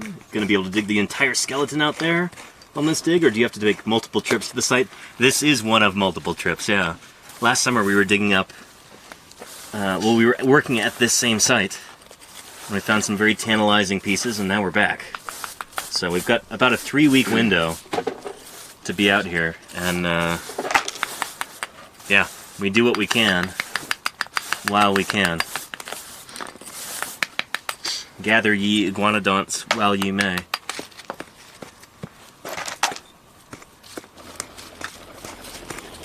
Keep the carnosaurs at bay. Talk down. Give them the phone. Yeah. They talk back.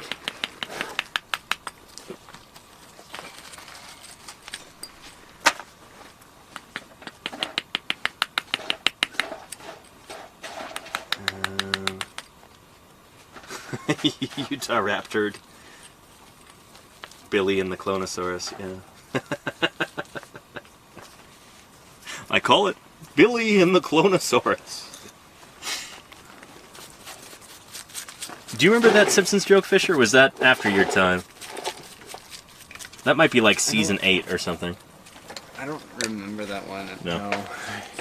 Principal Skinner has an idea for the great American novel, and he just describes the plot to Jurassic Park. He's like, I call it Billy and the Clonosaurus.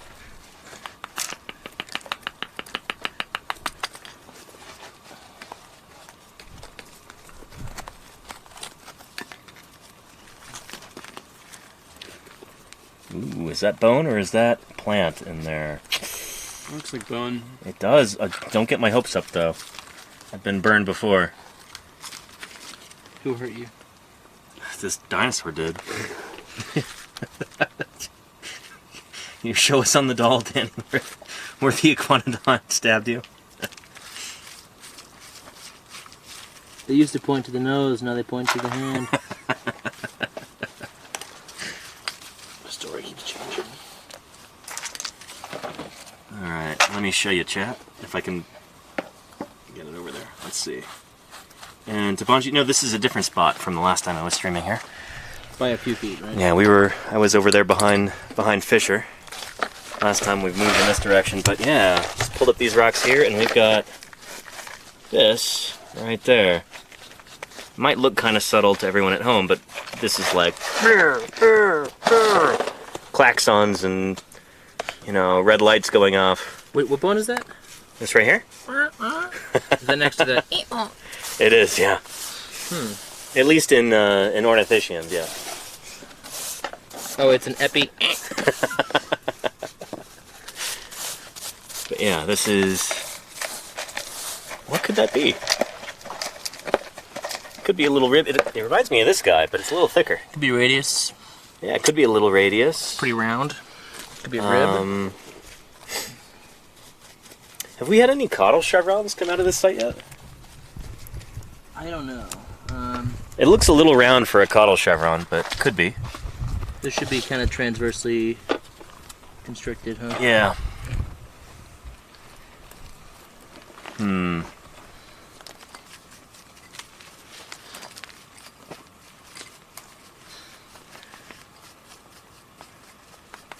Here, let me see if I can move the camera setup so I can show everybody. Yeah.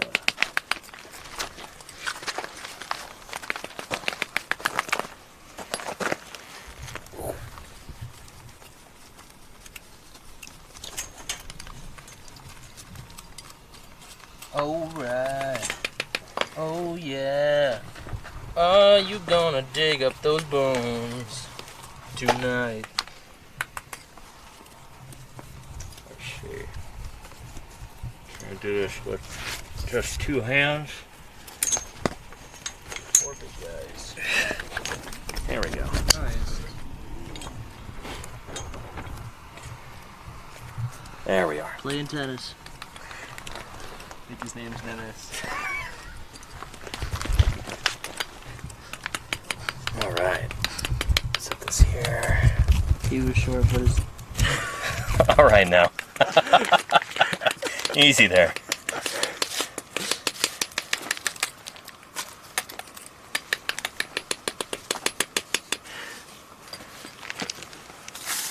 Okay, so here's our bone again, everybody. The opposite.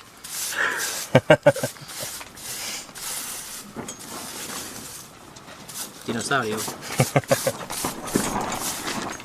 Dinosauros. Dinosauros.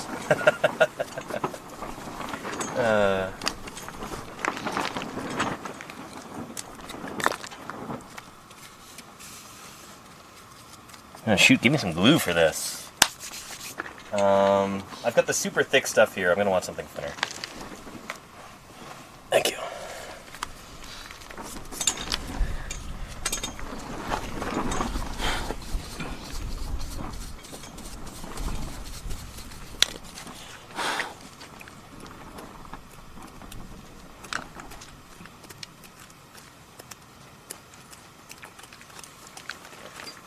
Alright, nice. Thank you, Ethan.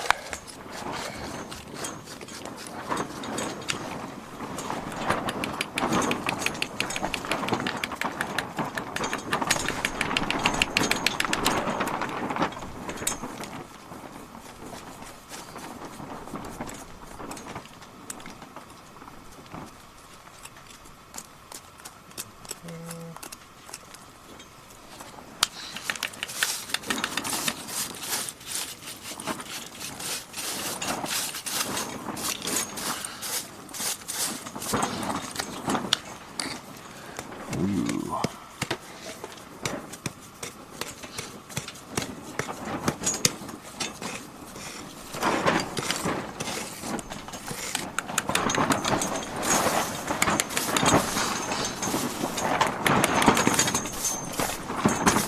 Let's see, what's been the most exciting development in paleontology in the last 10 years? Shoot, I don't know. That's a tough question.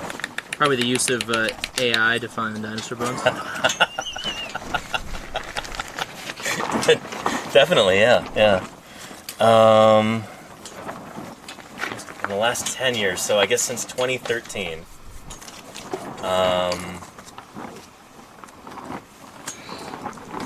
I don't know, Fisher, do you have a mammal answer? A answer? I don't know. Lysoecia is pretty cool. Oh, Yeah, that giant Dicynodon? Yeah. Poland, yeah. The largest synapsid until the Eocene. Until what, like Uintatheres or something like that? Dinosaurs and Brontotheres and stuff like that. Yeah. What's the deal with, so, Uintatheres, Dinoceratons, Brontotheres? Dinoceratons include Uintatherium and its relatives. So it's a broader group? Yeah. Okay. Because I know Airborne. both Cope and Marsh each had a different term for this group of animals, right? Yeah. I'm not sure. I know Uintatherium, it straight up is a Dinoceratun though. Okay. So Uintathere is not necessarily like a broad group. No. It's I a mean, genus. Maybe it's a clade within Dinocerata.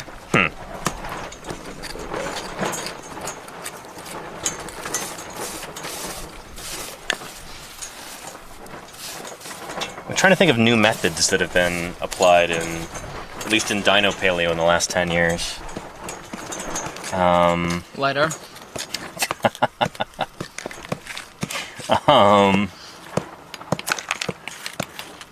Let's see.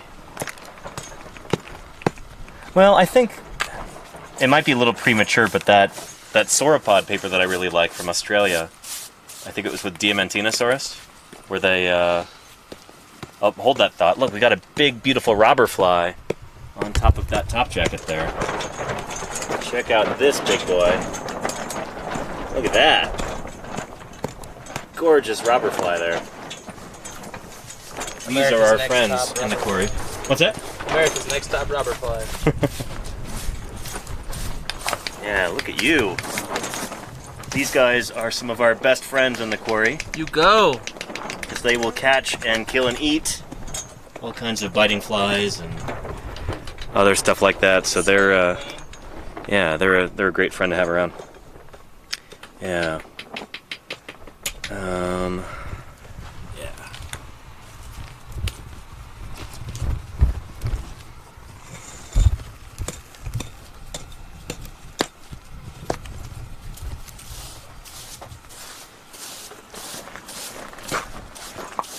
See, I don't know. If you were to say last 20 years, I don't know, like photogrammetry and computer modeling like that. CT imaging has gotten really Yeah.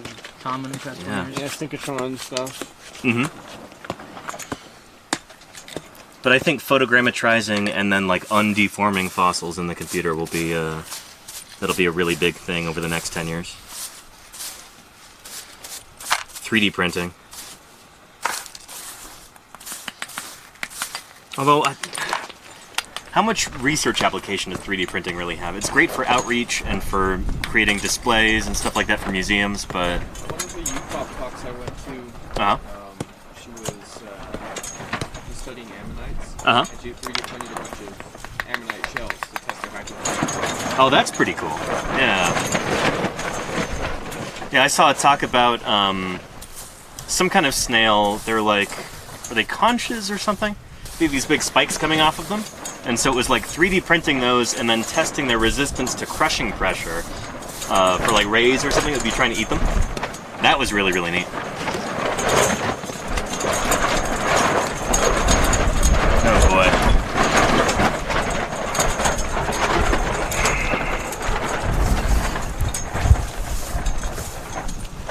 Windy.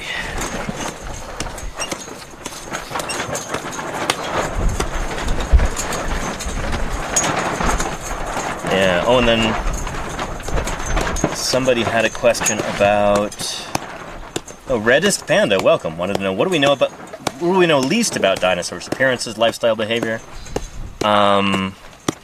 We know next to nothing about dinosaurs' favorite ice cream flavors. Their sense of humor. Yeah. Their accents. Fashion.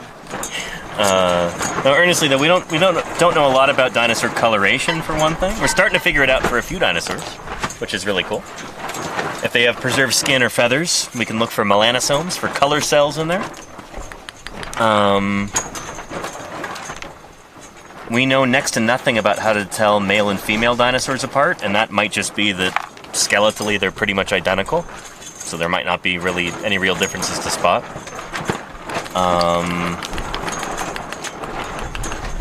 Yeah, what else? I know, there's so many different things that I could say, like different aspects of dinosaur behavior that we know nothing about. Yeah, until just a couple years ago, we didn't even know for sure that all dinosaurs laid eggs. There were certain groups like ceratopsians where we'd never found any eggs from them until 2020. I think the first true ceratopsian egg was published. And it turns out that they had leathery shells, which kind of explains why we hadn't found their eggs before.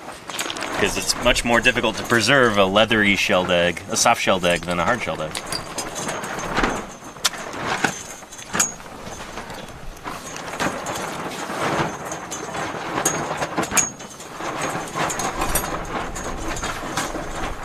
It's kind of wild to think about too, because back in the 20th century, every illustration of dinosaur eggs was like a Protoceratops nest.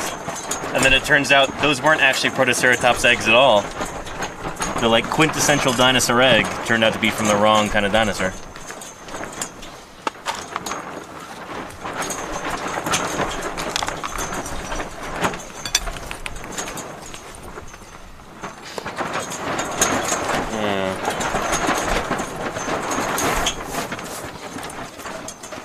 And Poofy Kit Kat, that's probably what happened. Yeah, male dinosaurs having more gaudy colors, like birds, in order to attract female dinosaurs.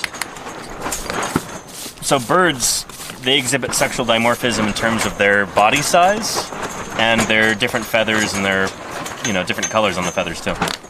Oftentimes the males are showier than the females. So yeah, birds do not exhibit skeletal sexual dimorphism. So osteologically, in terms of their bones, the males and females are identical. Just often the males are a little bit larger. Although in some birds, like birds of prey, the females are sometimes like twice as big as the males.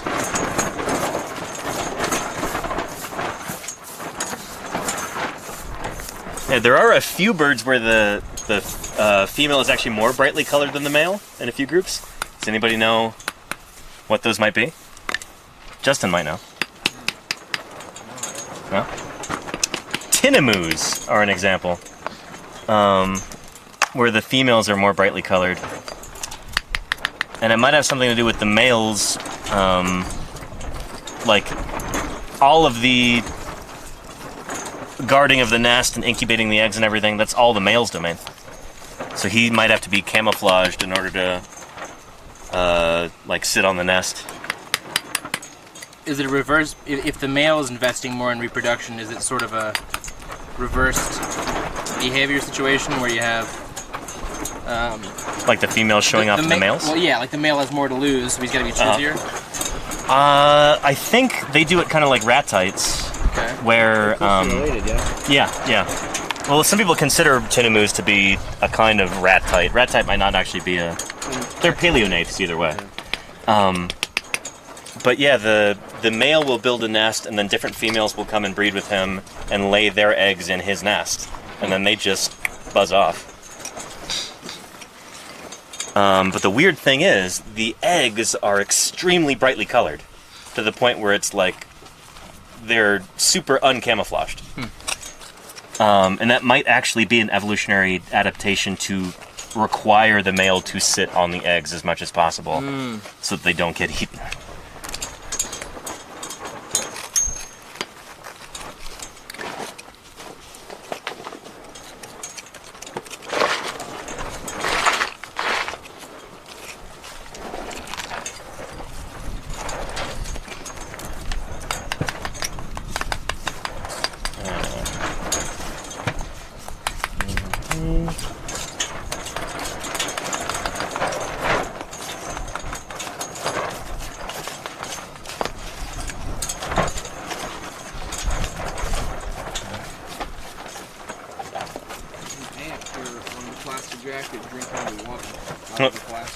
Ants drinking out of the plaster? Oh, that's cool.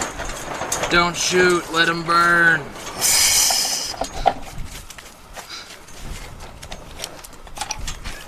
That's a grim reference. Yeah. You know what it is? Yeah. Oh boy.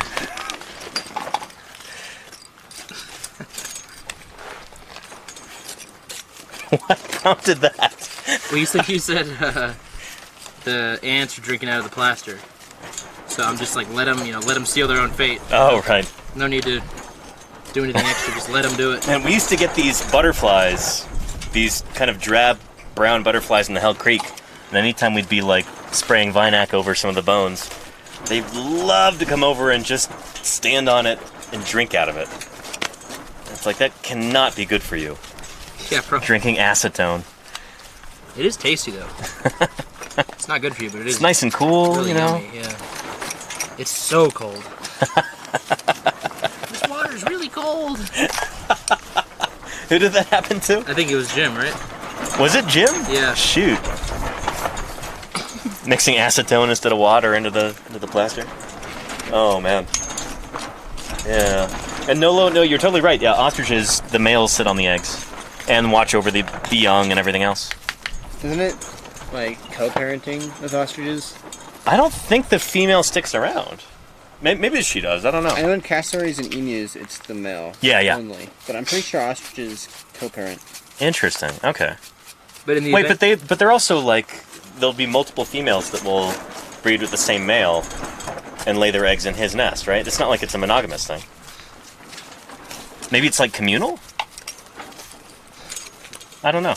Yeah, we can look it up later. Yeah.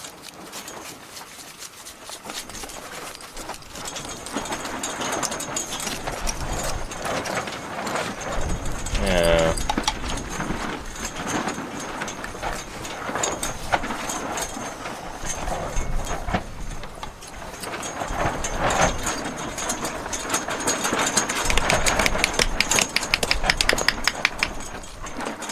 And I've got like several different bones here that I've got to watch out for. That's why I'm working so slowly.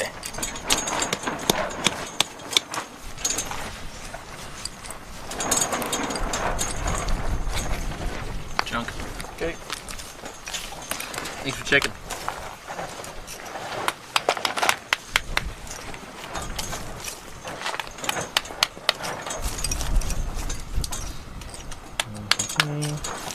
Oh, Lenina says, I believe it's communal in ostriches, with one of the females being the lead female? Huh. Interesting.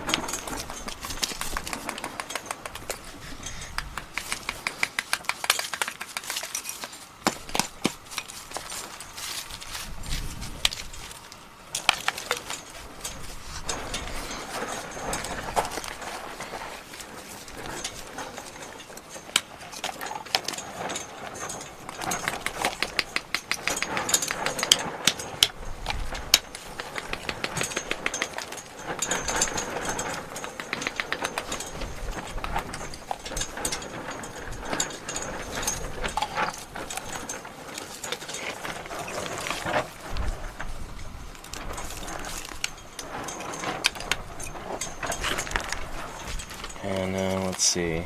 HD and HB. Is this real or just the beginning of Jurassic Park?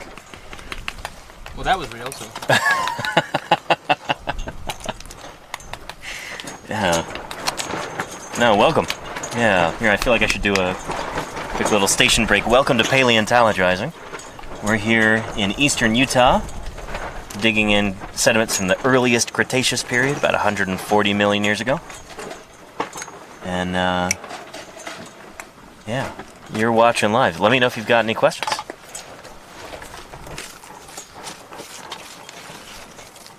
Oh, that was nice and short. I should do more short ones like that.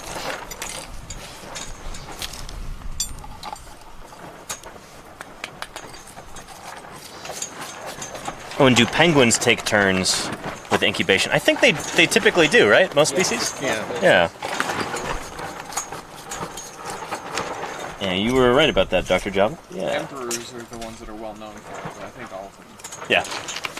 Cool.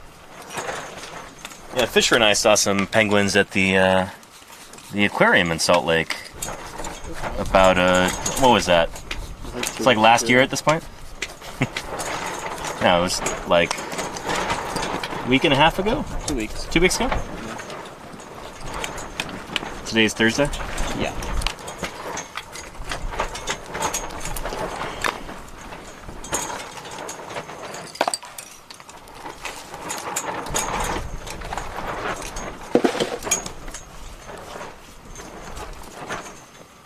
There's some plant material right there. Stuff you gotta watch out for. It tries to trick you into thinking it's bone, but that's plant material. But, you know, keeps you focused. Uh-oh, did my phone die? It did, shoot. Gotta use my other one for chat.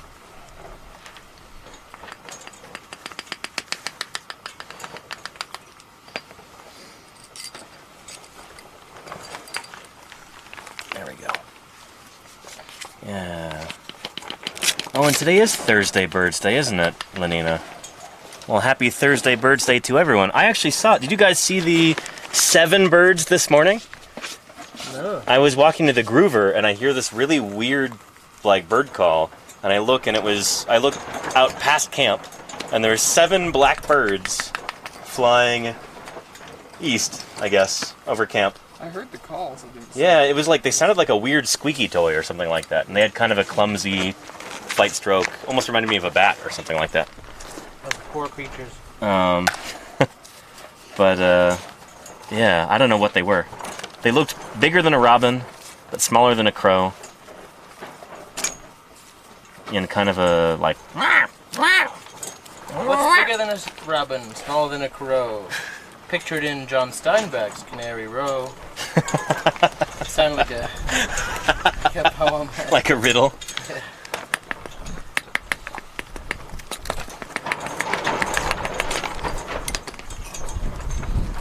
What is your favorite color? And I can still see you, everybody. I've got the phone right here. Yeah. Oh, very cool. Melissa Soros. Say hello. I'm a biological anthropology master's student. And Just Ask Miles just told me about your channel. I'm happy to be here. Happy to have you here. Welcome, Melissa. Now, our kind of anthropologist. A, biological anthropologist. Science anthropologist. Actual science. Very cool. It's great to have you here. Yeah.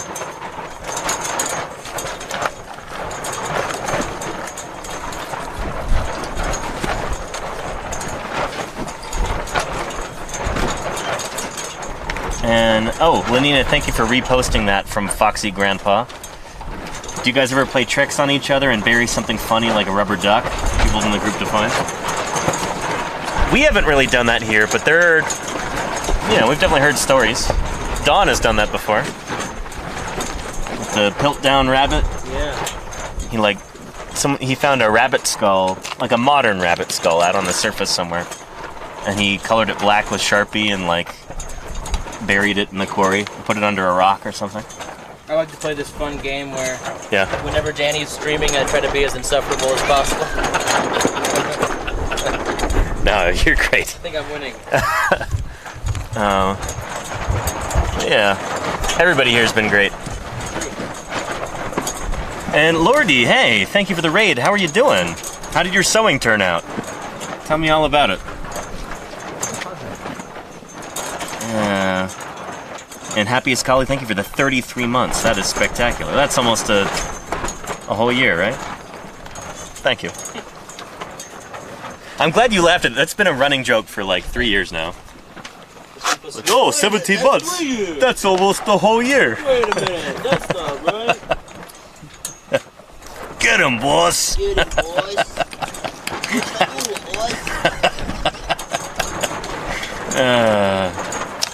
Yeah. And Cat the Kiwi. Hey, we're digging up dinosaurs here. We've got a dinosaur probably similar to Iguanodon or Iguana colossus. And oh, Fisher's making discoveries over there. What is that turning What into? you got there, big dog? Not really going much further, it doesn't look like. Weird. Yeah, it could be a short little ilium from a speedo or something. Hey, Jim.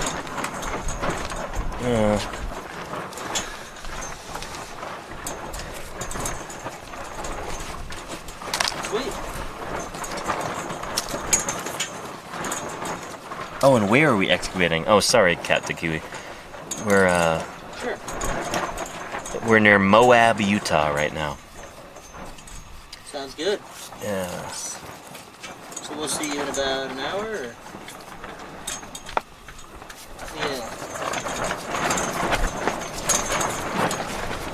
Sweet.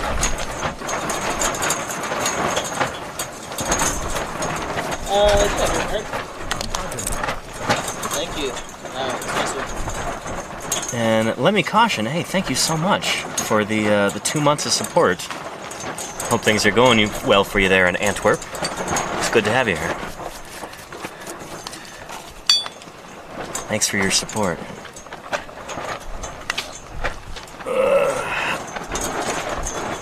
Zadruga wants to know, how do you know that there is a dinosaur? Well, there it is right there. There's some dinosaur bone for you. And some more right here. Dinosaur bone. Dinosaur bone. And we've also had many, many dinosaur bones come out of this quarry in years past. So, yeah. This whole little valley here that we're in has been kicking out a lot of dinosaur fossils for the past, what, like 20 years, something like that? Yeah, about that. Yeah. So, the stuff is here. Yeah. We have the meat. Yeah. And fatting the money. We're sitting on it. You are. I mean, yeah, it's literally right here. Yeah. So, yeah. Good stuff. Do we know the species? This is some kind of iguanodontian dinosaur, kind of like everybody's favorite iguanodon. It may or may not be the same animal as Iguana colossus, which is our iguanodont from the Cedar Mountain. From the lower yellow cat, right? Iguana colossus? Yeah. There could be multiple lower yellow cat faunas is the Right. question. So this may or may not be that same dinosaur. It's part of why we're digging this up, because we want to figure that out. Is this a new species, or is it more Iguana colossus? Yeah. Yeah, that's the mustn't touch it. I honestly, I don't know. I mean, it's undescribed, so. Let's look at the chart. Yeah. Look. It's gotta get published.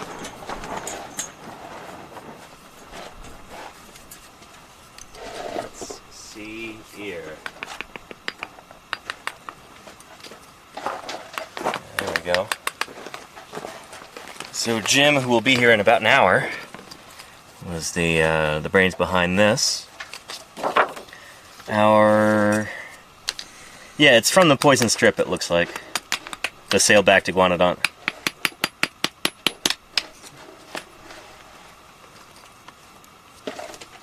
Yeah.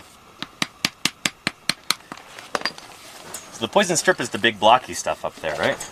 Up on the ridge? The big sandstone. Yeah, so that kind of blocky sandstone that stretches horizontally like that along the horizon. Or just under the horizon, I guess. Big, massive sandstone there. That's the poison strip member of the yellow cat. Poison strip member of the Cedar Mountain, excuse me, above the lower and upper yellow cats. And that sailback iguanodont is the one that Justin was asking about. Yeah, it doesn't have a name yet. There's a seat on display at Brigham Young University. Is it on display at BYU? Yeah. Very cool. Shoot. It's not a mound. I think it's a lower jaw and a vertebra. Okay. But yeah, the vertebra they have on display, I think, has a huge neural spine. Nice. Very cool. I've never actually been in the... I've only been to collections there. I've never actually been in the displays area. Yeah. Yeah. And Hio XYZ says, have aquatic dinosaur bones ever been found? Fisher, you want to answer that one? Sure. So we have these things called penguins. Yeah. Their fossil record goes back to what, the Paleocene? Yeah, the Paleocene with stuff like Bimanu and stuff. Yeah. New Zealand. So yeah, penguins are aquatic dinosaurs. Hesperornis would be another aquatic dinosaur, also a kind of bird. Birds are dinosaurs. That's, if you didn't pick up on that yet. Birds are actually a group of theropod dinosaurs. They evolved from like two-legged, meat-eating, feathered dinosaurs.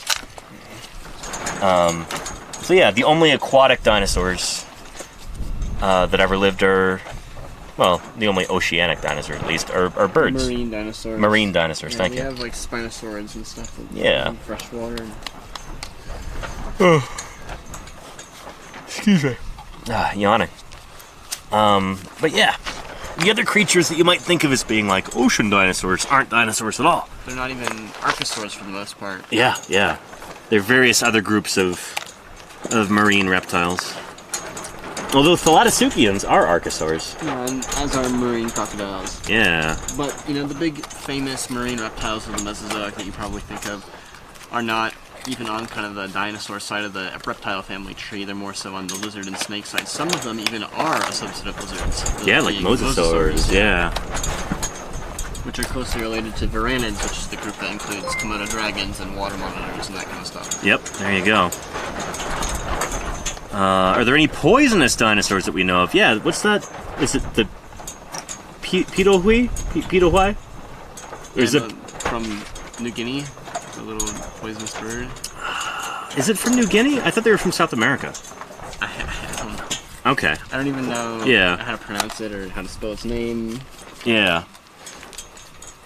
Anyway, yeah. Oh, and 4 raiders from Mama M Media have joined. Hey, Mama, thanks for the raid. Welcome to Paleontologizing. It's good to have you here. Yeah.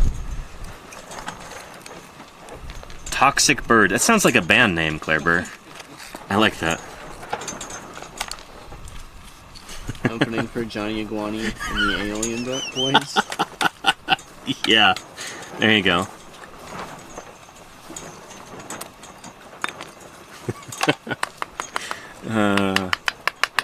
It's Saturday Night Live with special musical guest, Toxic Bird.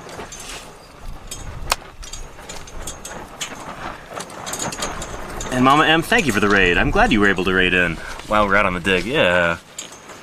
And fish are not dinosaurs, Matt Sildan. No, but dinosaurs are fish. I promise I'm not trying to confuse you. It's just every animal that has bones that lives on land is derived from fish. You know. Yeah, every animal that has bones is a fish. What about lamprey?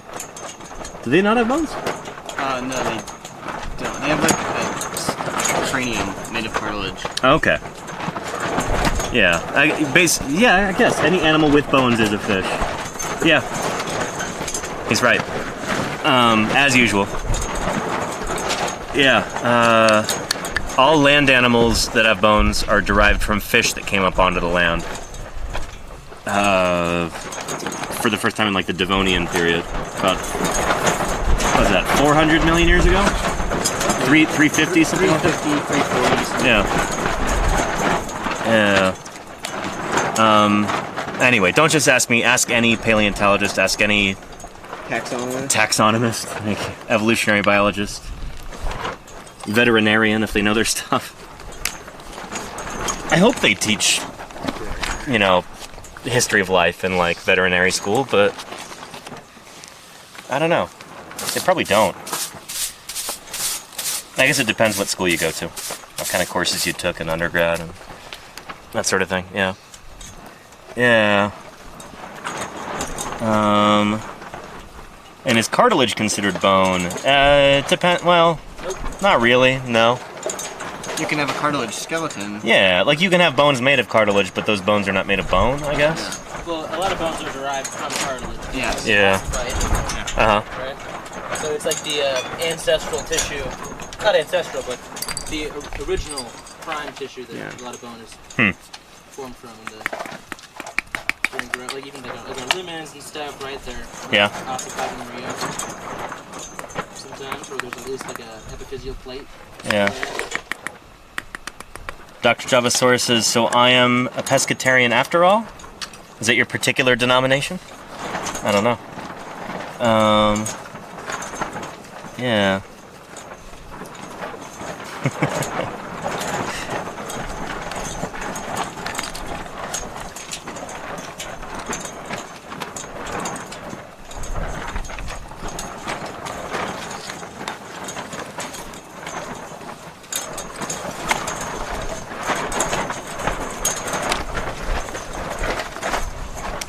Find any more teeth? I don't think we really have, Miss Yvette. I don't think we found any teeth yesterday. Did you find any teeth yesterday, Fish? No. No? Yeah. We've been finding a ton of bones since then, though. Yeah. And I understand ZXSQ, it was a joke. I was trying to make a joke in turn. Because pescatarian almost sounds like some sort of faith denomination or something. We're the 8th-day Pescatarian Adventist Church.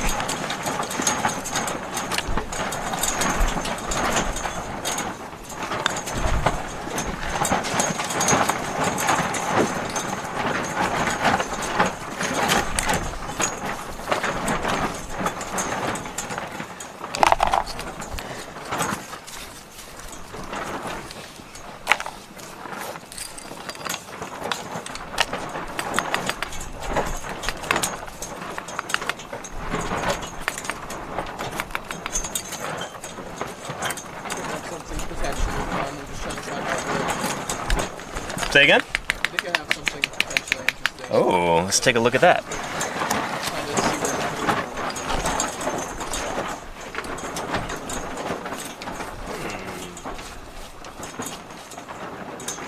Yeah, that's some bone. Very nice. It's so thin. That could be a skull bone. Nice. Where from? It was just sitting on top. Sitting on top. Okay. Nice. Get some glue on that. Either by the ASAP. guilty or Yeah. something. It almost looks scully. Yeah. Yeah. You should take a look at that, Ethan. Sure. I've got a new bone as well.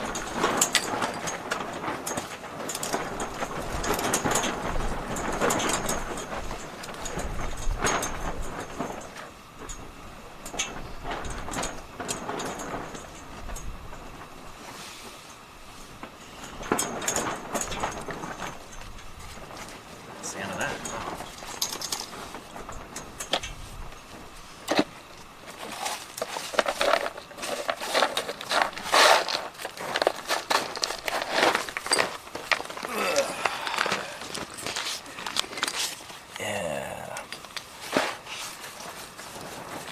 And Mopar225 says real Jurassic Park dig.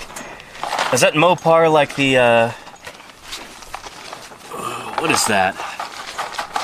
Is that GM or Chrysler? The parts manufacturer? I think it's Chrysler, isn't it? Yeah.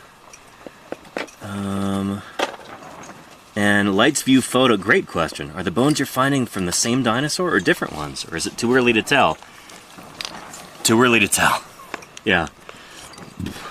I like the way you phrased that. Yeah.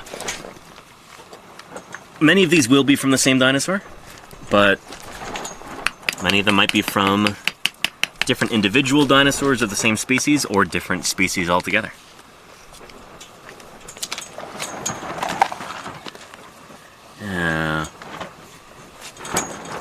Heo XYZ. Thank you, Claire, for reposting that. How long does it take to become a paleontologist? There's... Yeah, it depends. Like, what you want to do. Do you want to do, like, traditional academic route? Do you want to, you know, kind of just jump into the field like Justin's doing over there and you know, take it from there? Do you want to go for a master's degree or a PhD? Don's got a master's, right? Yeah. Yeah. Jim's got a PhD. Ethan here's working on his undergrad, but he's, I would 100% say he's already a paleontologist because he's already published. You know, he does this full time. He's got, you know, like, he gets paid to do paleontology. Yeah, I don't know. I think if you can fulfill one of those two, if you get paid to do paleontology, and if you publish, then, like, in my book, you're a paleontologist. So yeah.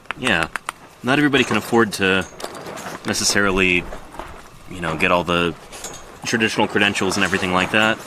Everybody has time to do that. You know, my old boss, Jack Horner, is extremely dyslexic, and, you know, his degree is an honorary one. But no one would say that he hasn't made important discoveries in dinosaur paleontology and contributed to the field tremendously. And paleontology is not just field work either. There's a lot of stuff that goes into, you know, working in a lab or doing preparation work. Which is what Fisher does. Yeah. You want to talk about that a little bit? Yeah, so I do digital preparation work at Ohio University in the Patrick O'Connor lab. So basically what that means is that I'm given a CT scan and an internet, a software program, and my job is to kind of do a paint by numbers on it, where I'll go through the different elements of the skeleton that's been scanned, and I'll, you know, color in the pixels that represent each element of the skeleton. So, you know, if I'm working on, you know, the leg of something, I'll do the humerus, the forelimb, for example, the humerus and the radius and the ulna, all a different color. And I'll have to go through each slice of the CT scan to pick out which pixels belong to which element. And then afterwards, I can render each of those individual elements as their own separate entity, separate from everything else. That's pretty cool. And you could probably export that in a format that somebody could 3D print. Exactly, yeah. Yeah. I do a lot of 3D printing, so it's important work. Not important work because I do a lot of 3D printing, but it's important work for science. You know, to be able to actually figure out what's going on with all those different elements without even having to actually chip away the rock physically. Yeah. And we're getting responses. That's awesome. That's very cool. Yeah, it is cool stuff. But why were there dinosaurs in Utah? New here. Handicap Zone, thank you for the question. And thank you, Lenina, for reposting that since I missed it the first time around. Why were there dinosaurs here in Utah? Well, there are dinosaurs pretty much everywhere. Dinosaurs lived all over the world on all 7 continents. And, yeah, but why do we find so many dinosaurs here in Utah? It's down to a few different things. There were a lot of depositional environments here in Utah. Jim will talk about this when he's here. But like lots of areas where new rock was being laid down. Like here in Utah, we've got the best record anywhere in the world of this part of the Cretaceous period on land. Man, that wind. It's really blowing. Oh boy.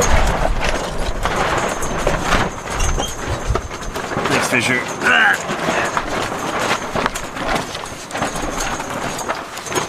Thanks.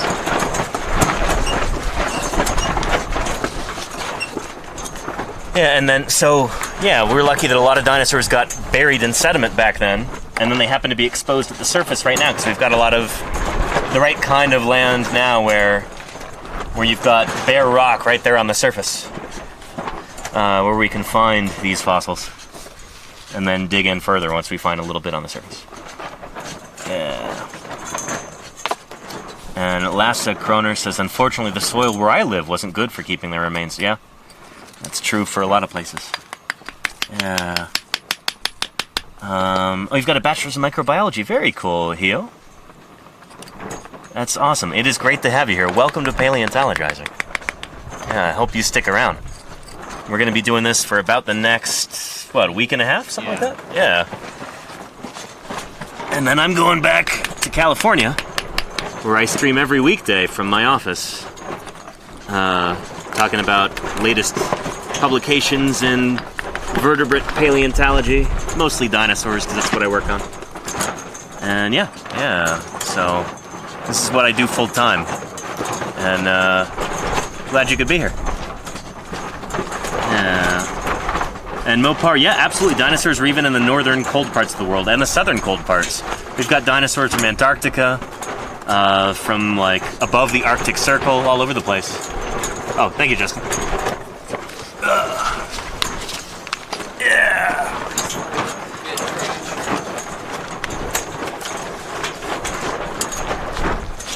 Let's see. Wait, was that Faye? How you doing, Faye's area? Is it hot there? Oh boy, yeah. It feels a little cooler today than it has been, but let's take a look at the thermometer. And Guilo says, hello from Alberta, Canada. Have you guys ever heard of the Royal Tyrrell Museum? Huh? Of course we've heard of the Tyrrell. Holy cow, yeah.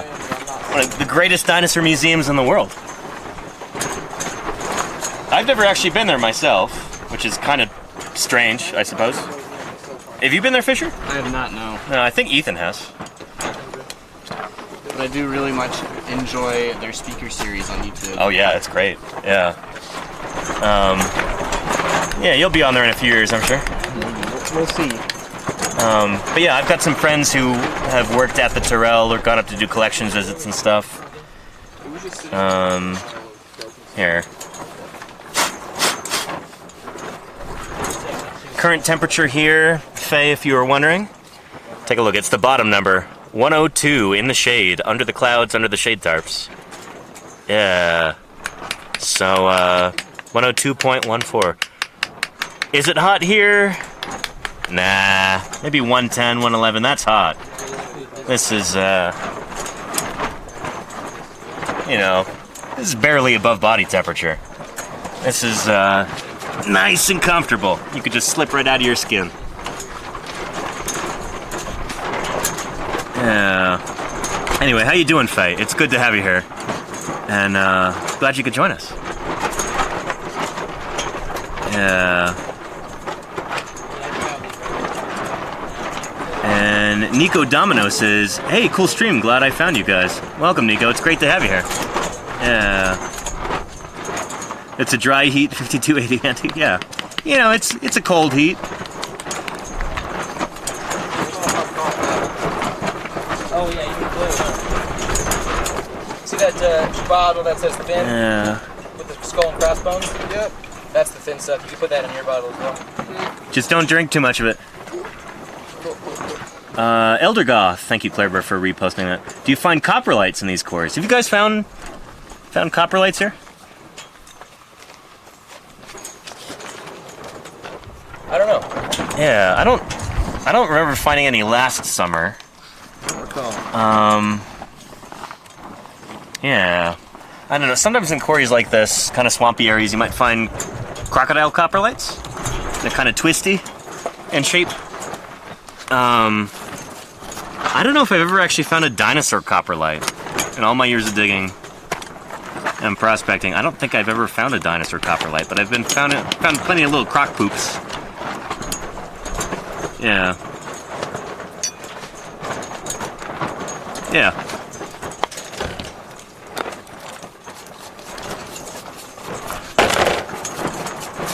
How late do you think you want to go here? Do we want to wait till Jim arrives? It's already 5:30. Oh, is it really? Yeah.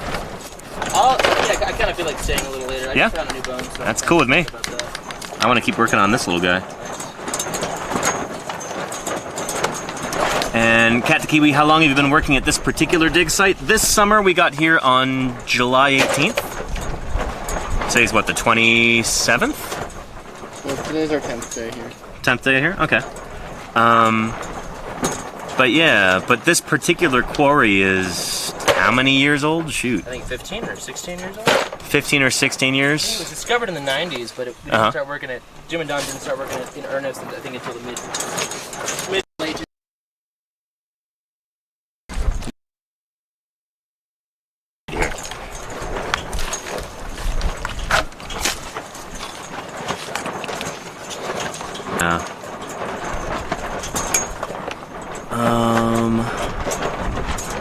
Dr. Java says, I wouldn't expect it. The droppings would dissolve in the watery swampness and poop floats. I mean, not all poop floats. Yeah. Yeah, I mean, you'll get... You know, actually, that's a good question. It's a good thing to wonder about. What preservation, like, what's the right preservational environment to get a lot of coprolites? Would it have to be a really dry environment? Like, things just dry out on the surface and then later they get washed in and buried, or... I don't know. I really don't know.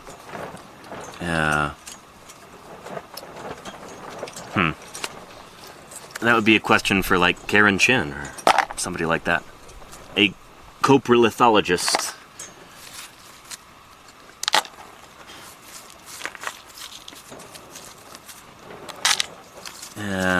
Miss Yvette says, how is the Starlink?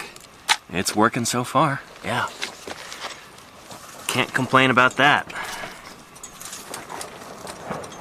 Yeah. If any of you guys want to go back, you're welcome to. No, I want to stay here for a while. Don't feel guilty about not helping take the trucks down. That's why you... I might have to walk back. The groover's calling my name. Oh, yeah? Head out, man. Enjoy. I'll glue these little guys. Thank you for your service.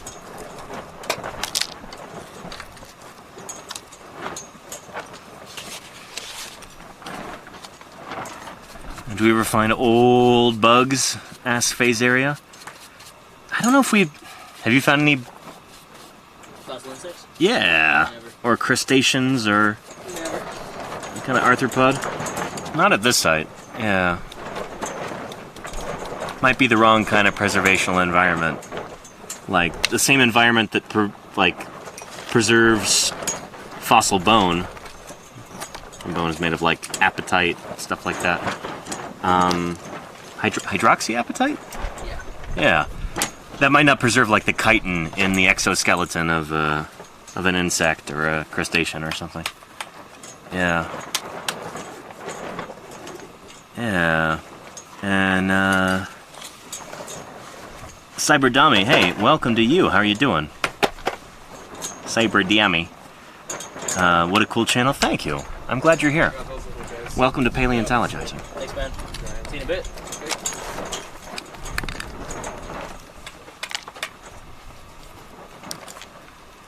Yeah. And holy cow, we've got 464 people watching right now. This is, I'm flattered. You know?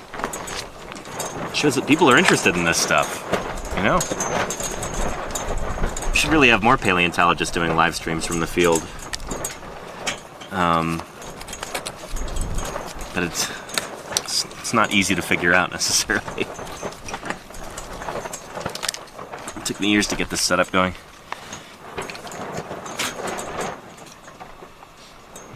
And do you find many fossilized trees in Utah, Matsildon? There are quite a few fossil trees from Utah.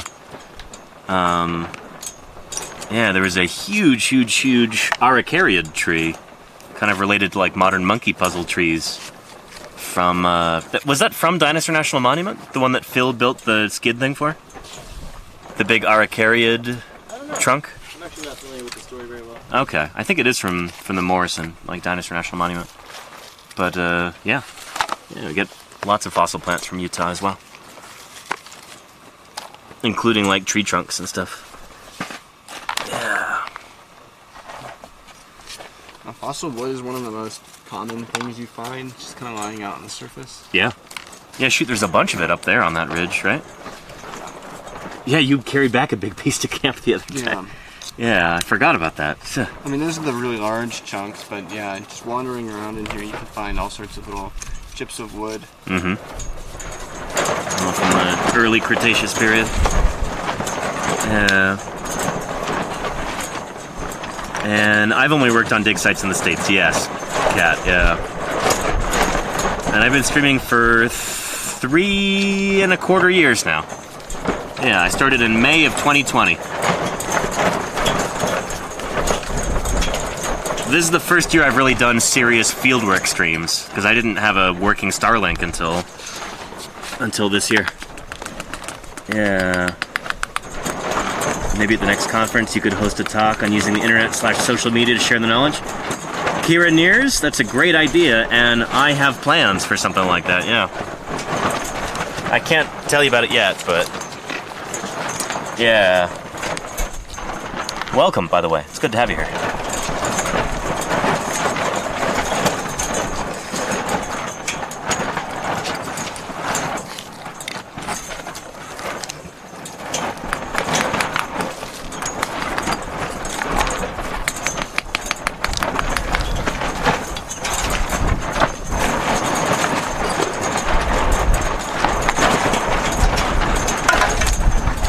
And Lasse Kroner says, how are digs organized? Do they call you to work on one, or how does it work? Like, how do you guys get work?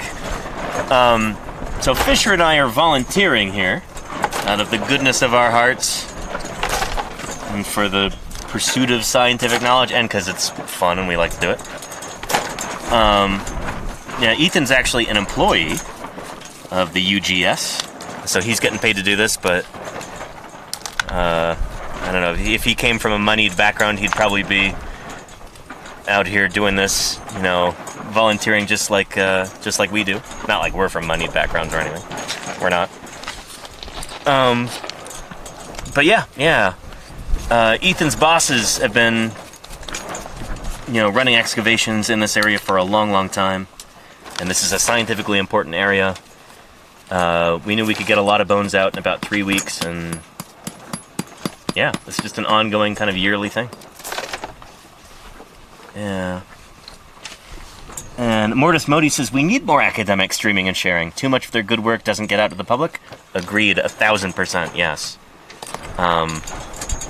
Yeah, I'm glad you feel the same way. And it's good to have you here. Welcome to Paleontologizing. Yeah.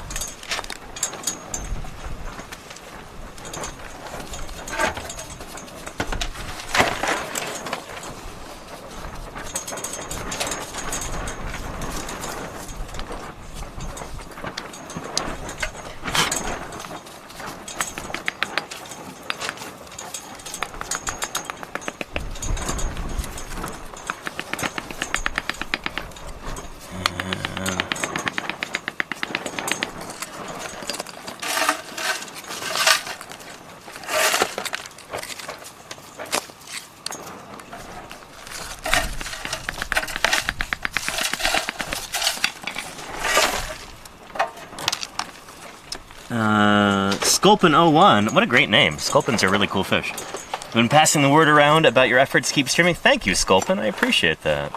Thank you kindly. Seriously, that means a lot to me. I really appreciate it. Let me know if I should move that camera, Ethan, if that's in your way. You're good. Don't worry. The bones will move. Plenty to do over here. Yeah. Got a couple new bones. Ooh, let's check them out. They're not particularly impressive, but I gotta watch where I put my hands. This one here looks like a rib. Yeah, that's very You ribby. see the tip there is missing. That's because it's stuck in the rock. Oh. So right, we remove little chunks of rock, one piece at a time, and hopefully the rock separates from the bone pretty evenly. And this time it did pretty well, except for just this one little corner. So we'll have to glue this corner back on. But other than that, the whole rib thing looks like it's there. Nice, very nice. Kind of a weird rib, maybe a cervical rib or something. I mean, you'd agree it's a rib, right? That totally looks like a rib head. I don't know what else it would be. But it's a unless it's a skull bone. But if you look at how different it is from yeah. Justin's rib over there, right? Huh. Maybe from a different part of the body, maybe it's from a different animal. Maybe it's a cranial bone that looks like a rib. That would be super exciting. Yeah, we'll see. Maybe it's a nasal, an iguanodont nasal. That would be pretty killer. Kind of amazing how similar they look to Ilia in some cases. So, if this is an iguanodont, this is the nose. An iguanodont nasal. But if it's a rib, that's not the nose. It's just the rib part. And then here's a little vertebra. Oh, very nice. Okay. A little centrum there? Or maybe a phalanx, we'll see. A toe bone, or a finger bone, or a vert, we'll see. Yeah. This is how a lot of fieldwork goes. We don't really know exactly what we have right away. You know, it's an ongoing process of discovery at any given moment. Yeah, cool. Thanks, Ethan. Yeah. Let's see. Let's set this here. Nice. Yeah.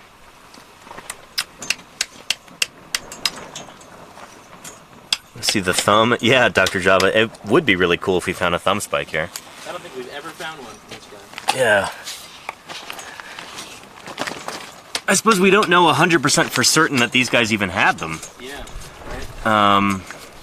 You would expect that they would. Like, even Uranosaurus has got a thumb spike. I think pretty much most of the Cretaceous iguanodontians, or iguanodonts, do, I think. It gets confusing because I think Hadrosauridae... It's technically iguanodontia, isn't it? Yeah, it's part of Iguanodontia nowadays. How confusing. Yeah. So Iguanodont versus... We'll call these guys iguanodon-like iguanodonts. How's that sound? That's not a mouthful in the least. That's, yeah. A CCTV user says, do we think dinosaurs slept standing up or lying down? They had a lot of enemies, so they didn't sleep at all. You know, keeping those mammals oppressed, that's it's full-time work. Yeah. You can never sleep. Under their thumb spike. I would guess they'd probably lie down. I don't know. Yeah. Birds do. There are resting traces for predatory dinosaurs. Oh, that's right. Yeah, like the Dilophosaurus trace in Connecticut. The alleged.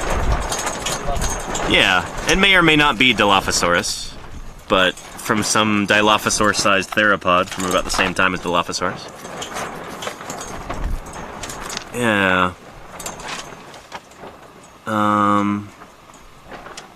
But yeah, they probably lied down. Laid down? They had laid down. They probably lied down to sleep. My verb tenses are... what is English? Alligators do lie down to sleep. This is true. Who said that? Ningato. Yeah, you're correct. Alligators do not sleep standing up. Yeah. Snakes. Yeah, snakes don't stand up to sleep either. Good point, Ethan. And CCTV user says parrots sleep standing up for sure. They do. Yeah, a lot of perching birds do. But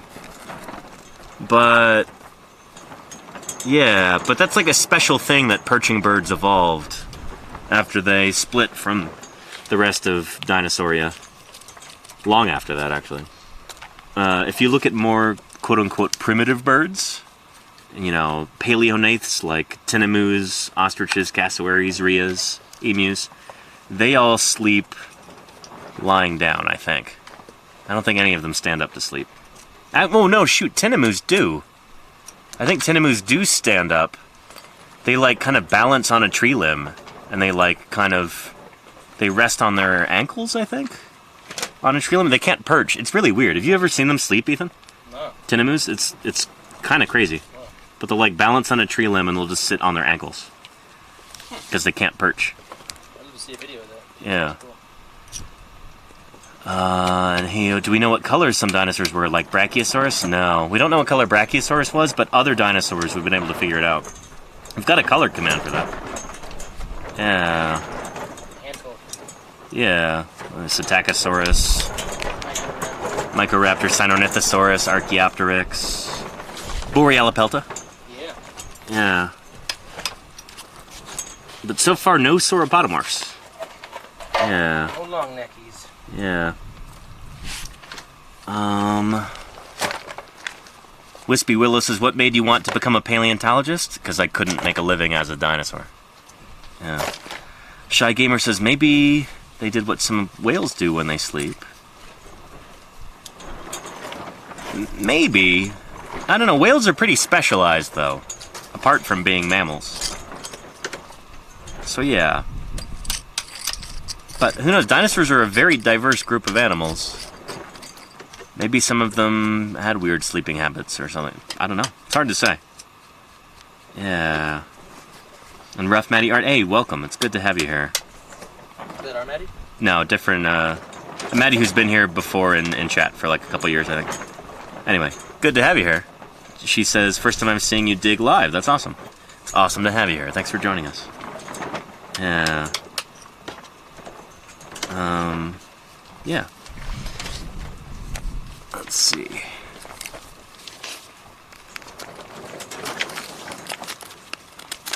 And Jim, not our Jim, different Jim, says, plenty of dinosaurs make a living in the Senate. I don't know, that's kind of insulting to dinosaurs. Like, at least dinosaurs were competent rulers. And they were, you know, dynamic, constantly changing, constantly evolving. Nobody went hungry. Yeah. The budget was balanced. You know, you had 170 million years without major declarations of war or anything like that, or, you know. Yeah. Although I suppose, yeah. Well, actually, Danny, none of the recent wars have been declared wars. None of the U.S. hasn't declared war since World War II. You know what I mean? You know? Police action. Yeah. Uh-oh, Don says Fisher looks like he's ready to call it. Do I? Man, you just made him dig deep and have to put in another 3 hours. It's the reverse psychology. Get out of here, ant. I almost cut this ant in half with an oyster knife by mistake. It's not trying to bisect any hymenopterans today, if I can help it. No, there's one on my leg.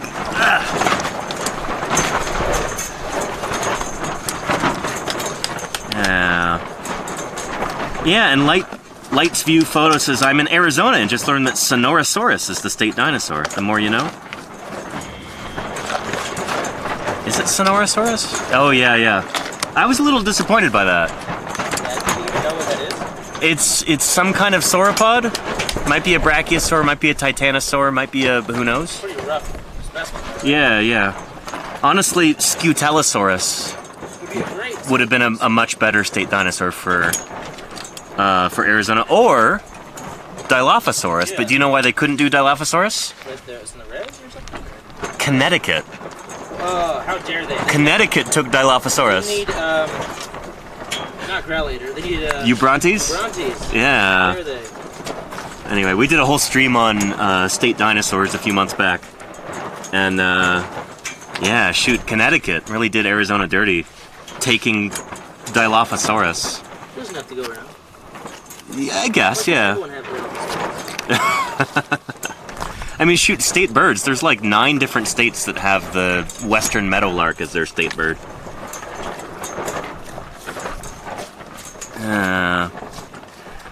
Hio says, were dinosaurs fast? Like, could we outrun them? I mean, the fastest animal alive today is a dinosaur. Yeah. You know what that is, Fisher? It's the peregrine falcon. Yeah, Falco peregrinus. Up to like 240 miles per hour.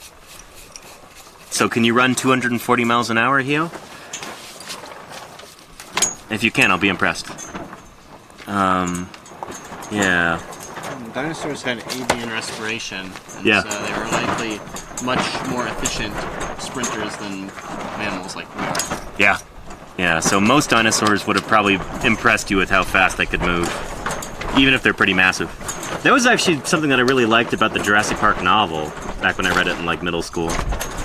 Is like people being shocked and almost appalled at how quickly the dinosaurs could move. Where it's like they almost look fake, you know. An animal as big as an elephant, or 4 times bigger than an elephant, you wouldn't expect it to be so much faster than an elephant. Yeah.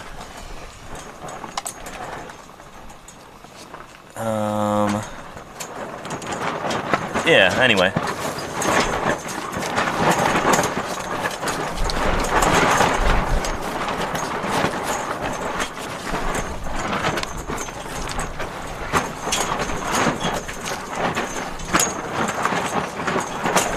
Espy says elephants are also surprisingly fast. Okay, yeah. Imagine an elephant, but faster. Maybe. I don't know. But fast enough to surprise you. Faster than a speeding elephant. Then an elephant train.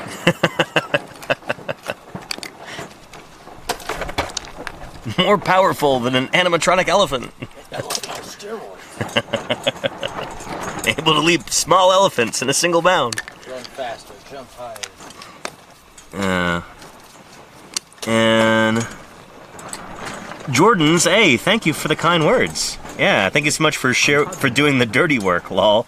You're welcome. Thanks for watching. From Connecticut here, and Dilophosaurus thing is real. Of course it's real, yeah. From the Middlefield Rocky Hill area, and we have quite a few tracks and bones, and they're very cool, yeah.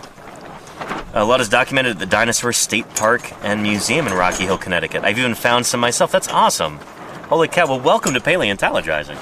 Sounds like you are in the right place, yeah. One of us. Yeah. Good stuff. I've never actually been there. I've never been to Connecticut. But, someday I'd love to go.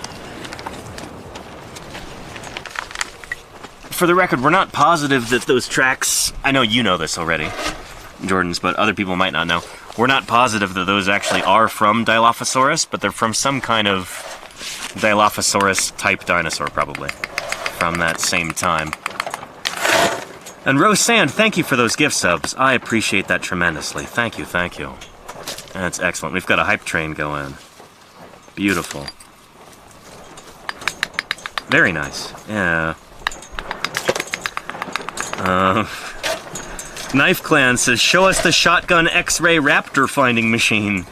No. That's a secret. We can't show you that. Yeah. No. Unfortunately, Jurassic Park kind of lied to you about that. That's not actually a thing. People have tried similar technologies before, and they don't work. Yeah. Yeah. I did not know that, Charlie's Dragon, really.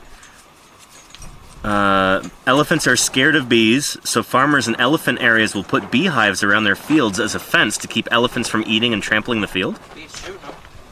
Yeah. I like that. Interesting. I did not know that. Didn't know elephants were security cats. Lost a lot of respect for them.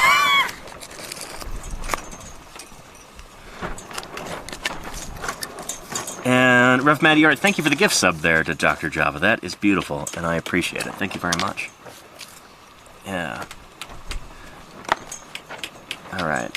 Finally feeling comfortable enough to remove some of this stuff from near this bone. And where is this going?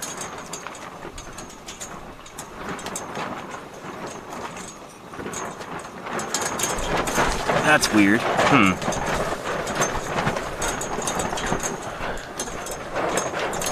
If this just turns out to be a root, I'm going to be very disappointed.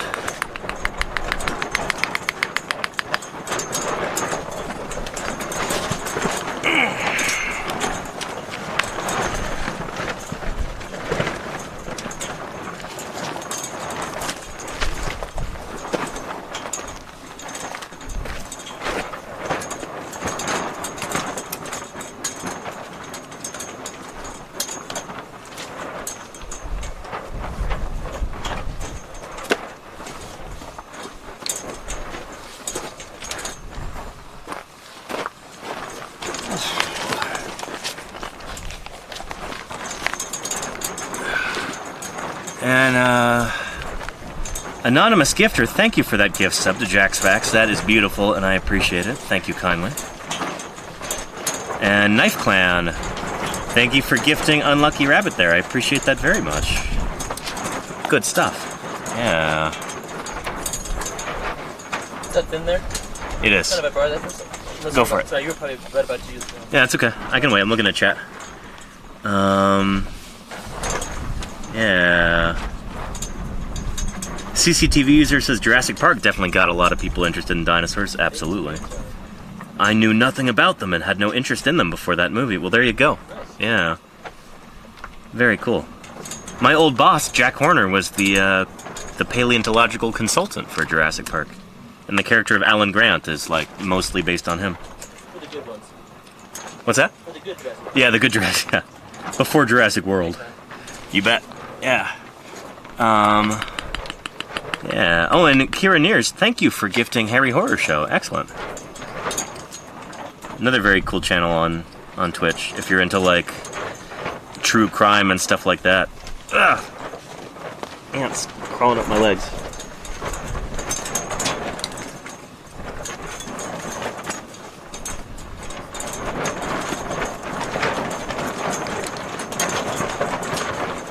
Yeah.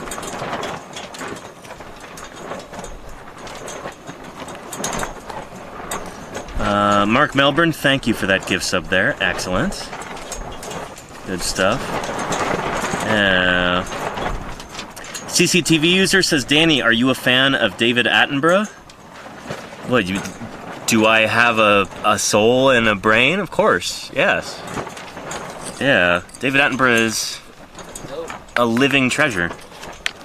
And maybe if you're very good chat and Ethan's feeling charitable, he'll do his Attenborough impression at some point, but I can't guarantee anything. Yeah. Raptor says, if Jim was the consultant for Jurassic Park, we'd actually have Utahraptor in the franchise. Maybe, after the first movie, yeah. But Utahraptor was actually named and published, I think, either a few weeks before the first movie came out, or after the first movie came out. But yeah, it was in 1993. So a little too late to be featured in the first Jurassic Park. Yeah.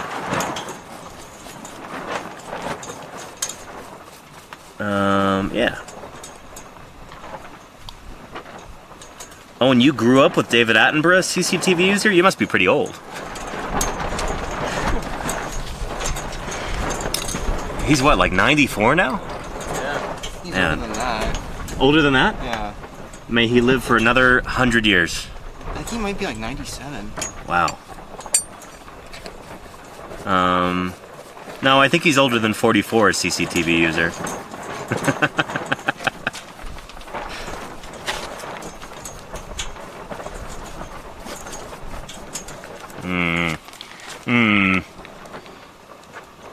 It's gonna be a difficult bone.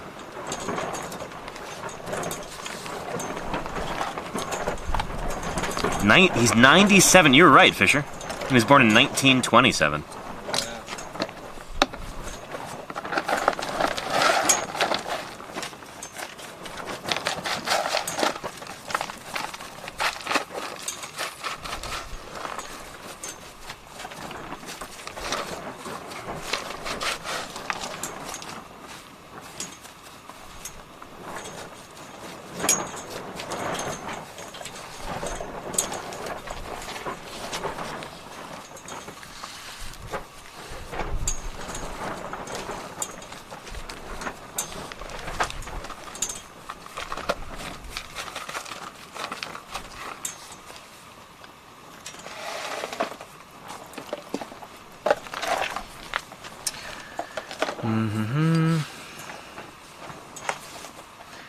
And Matzeldan says they probably meant grew up watching Attenborough. No, I got that, but I couldn't resist making a joke.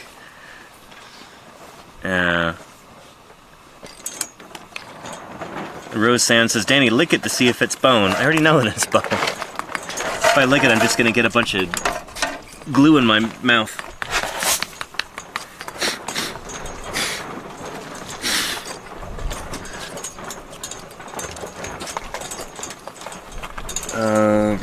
Yeah. Wait, somebody was asking about marine reptiles or something? Let's see. Yeah. Have you found any dinosaur bones that lived in the water? Asked Mopar. So, yeah, dinosaurs mostly lived on land. The creatures you're thinking of are probably marine reptiles. Things like plesiosaurs, ichthyosaurs, mosasaurs. None of them are actually dinosaurs. Here, I'll show you. Let me grab that sheet.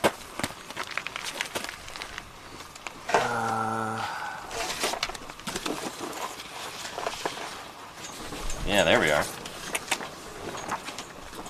Yeah, so here's like a really simplified family tree. What is a dinosaur and what isn't? So all these creatures are what we call amniotes, creatures that lay eggs on land. Until they don't. Some of them evolve no longer laying eggs on the land. Anywho, amniotes. So dinosaurs start right here. So everything that evolves from this guy up, these are dinosaurs up here. So you have to evolve from this ancestor to be a dinosaur. Does that make sense? Marine reptiles are like plesiosaurs, like these guys. And I think that's a nothosaur right there. You get mosasaurs way over here on another branch of the reptile family tree. You get ichthyosaurs over here. Yeah, so different marine reptiles come from different branches of the amniote family tree. The reptile family tree, really. But none of them are dinosaurs. Dinosaurs start off up here. So the only marine dinosaurs, the only like ocean-going dinosaurs, were birds, like penguins, you know, other marine birds like that. Yeah. Yeah. And Hio XYZ says, where can I find that paper? Just do a Google image search for what is a dinosaur and what isn't. And I think this might be the group, you might be able to buy this as a poster from 252mya.com. Oh, search the artist name. It is Greco Westerman with 2 N's at the end. Greco Westerman. I don't know if you can read that. It's kind of faint. Yeah. But good stuff. That's it's a handy little chart. Yeah, there you go, Claire. Thanks for posting the link. TOS Snitch. Uh-oh. How are you doing? Welcome to Paleontologizing. It's good to have you here. Thank you for the kind words. I appreciate that very much. Yeah. Cheese McSolo says, hey guys, hope you and the crew are doing well and staying out of trouble. Good luck on the dig. Appreciate that. It's good to have you here. Yeah.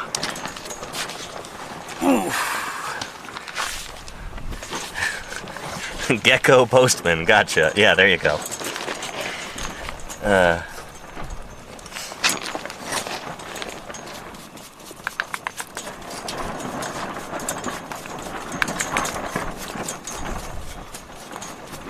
We've got 469 people watching right now. Nice.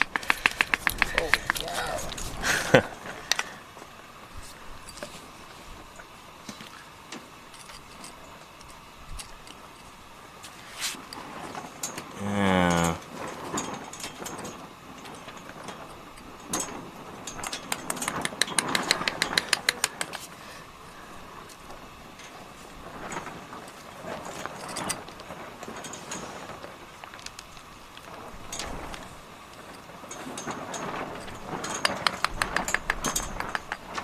Let's see. You still using that glue? Oh, yep. Sorry about that. No, you're good. This is the thick. Actually, I want some thick. Oh, cool. Yeah. I'll glue this back. Thank you.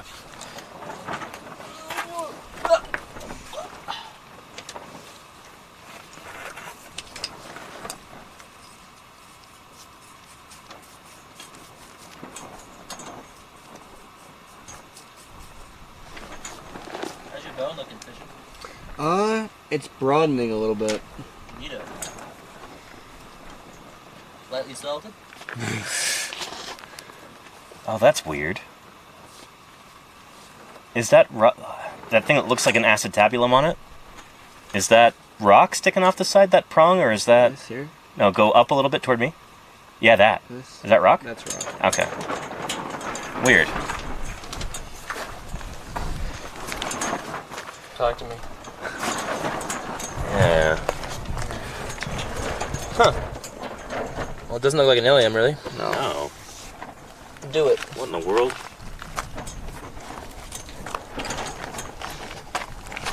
Bizarre.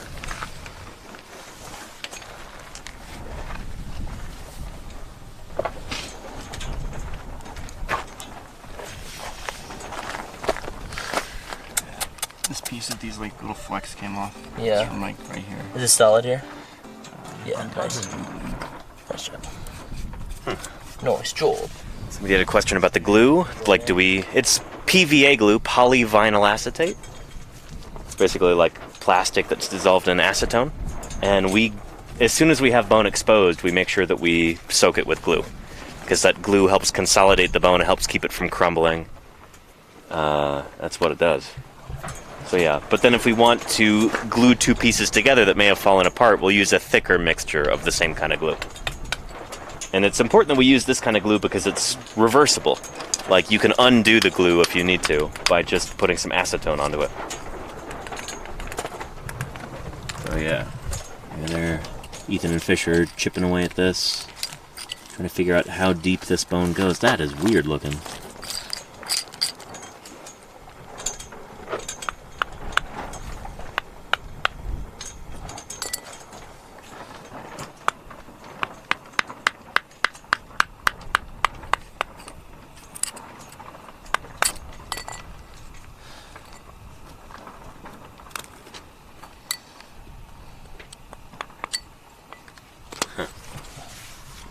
Anyway, yeah. Let's look at chat.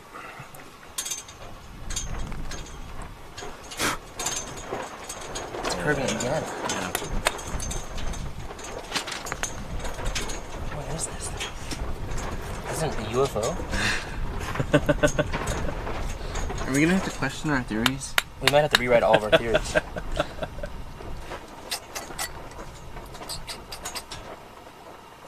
of looks like a bone nugget here. Yeah, that's what I'm thinking too. Yeah.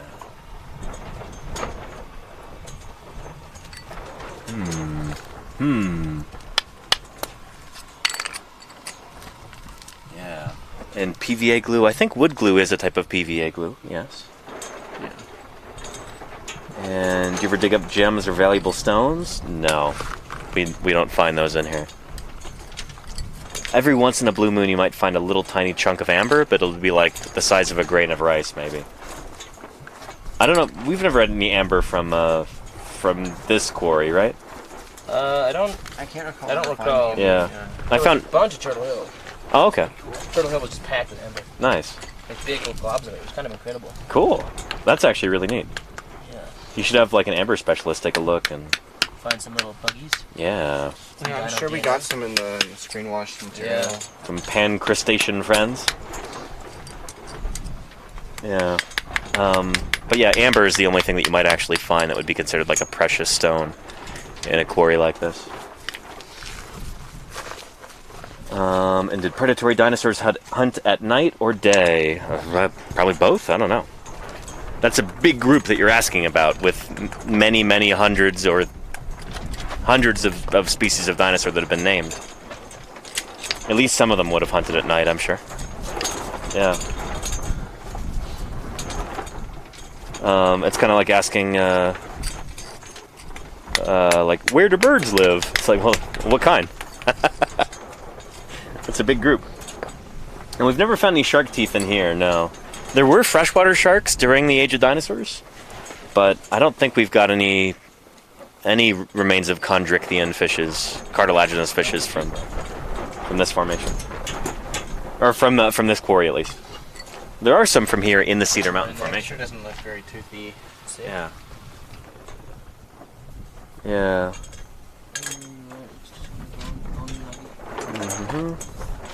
But yeah.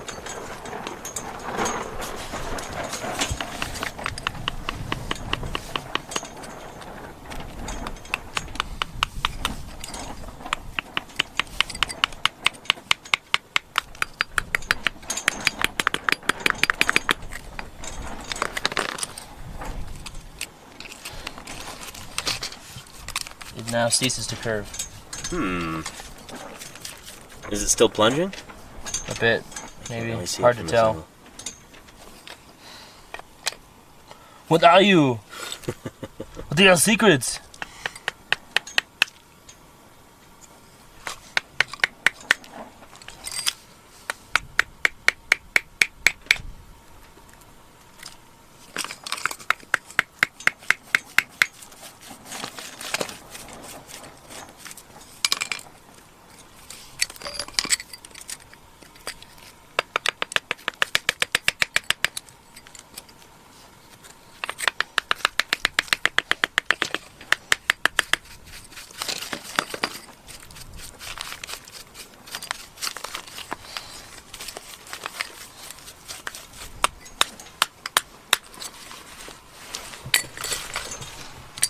Yeah.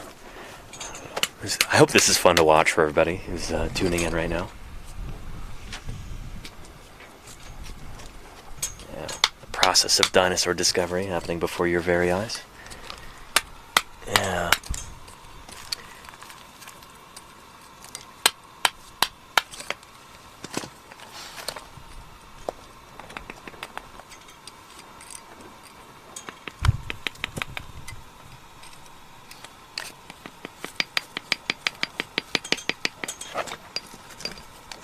This is fun to watch? Good. I'm glad, Drew Ellen. Thank you for saying so. Yeah. CCTV user says, you guys make it fun, as it's not at all serious. There's time to joke and have laughs. I mean, you kind of have to stay sane out here. I have been on cruise before where, like, joking is discouraged. Can't talk and find fossils at the same time. This is a science. This is a fossil camp, not a science camp.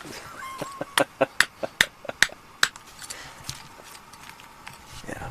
Anyway, I'm gonna keep digging over here. Actually, I'm gonna go fill up my water bottle or my Camelback because it's completely empty.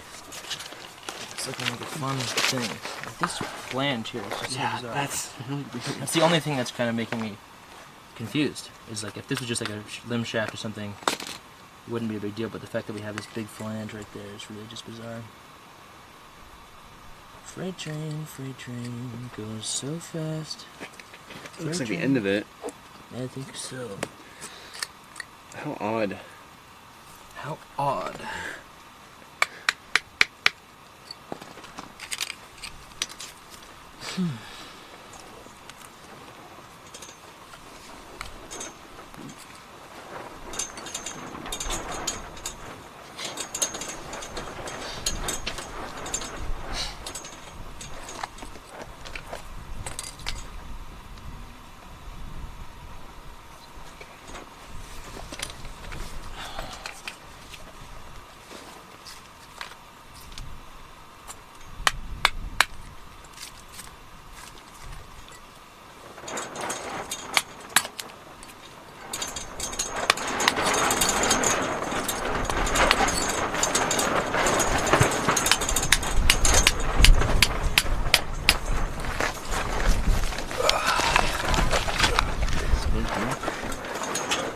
Holy glove.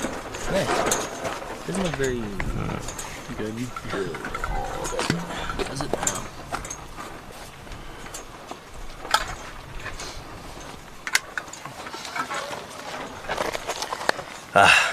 Yeah.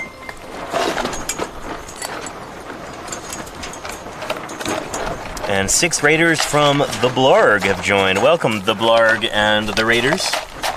It's good to have you here. Thanks for joining us.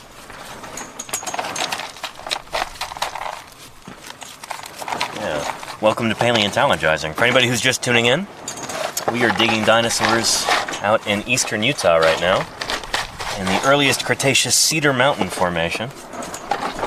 These dinosaurs are about twice as old as Triceratops and Tyrannosaurus. And those other dinosaurs you might be familiar with from the Hell Creek Formation. Or thereabouts.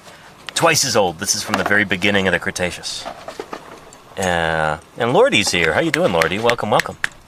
Yeah. Find anything cool recently? Yeah, the end of this bone, Potato Leak. We're working toward it. Is that the end right there?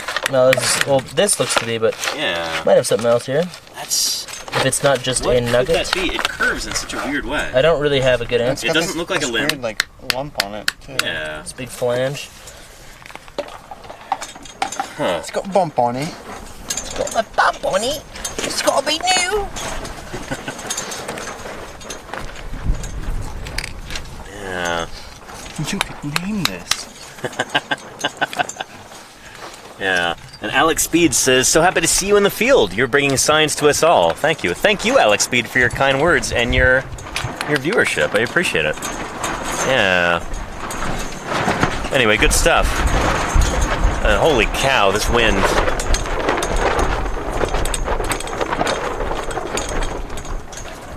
Yeah. It's something. There's a mystery here to be figured out, Fishing. Mystery. Yeah. Oh, Miss Yvette, I'm sorry I missed your question earlier. Has there ever been a dinosaur heart fossil found? We had this famous case of a Thessaliosaur from South Dakota, I think? Willow, the little dinosaur with a heart. And it was thought to have had a fossil heart. And it turns out it's probably just like a carbonate nodule. But people took it seriously for a good while. Like CT scanning it, looking for internal structure.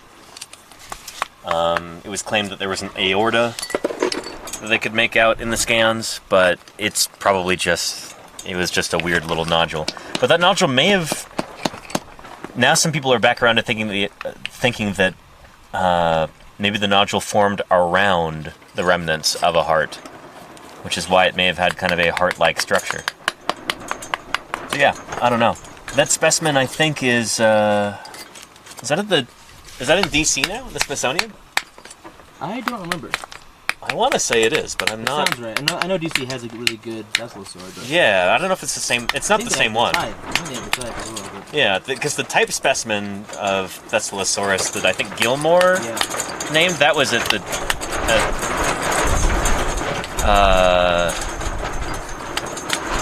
NMNH or National NMNH? NMNH, yeah. MNMNH. And an anemone.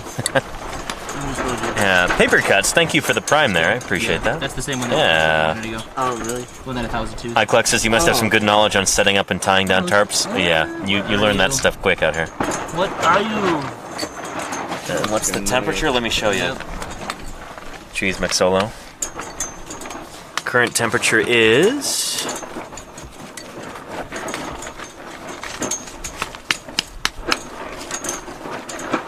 This says it's gone up a little bit. 102? It does not feel like 102 right now. Pretty good, yeah. Yeah. It's windy, so it's...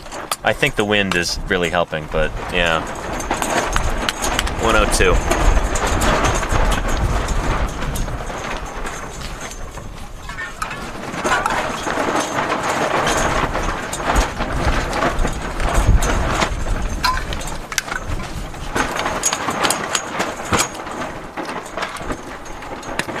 Yeah. Sergeant Raccoon says, that's hot! I mean, it's Fahrenheit, not Celsius. So it's still hot. At least it's not literally boiling. Yeah. No, we're lucky to have these breezes, even if they are noisy. Yeah.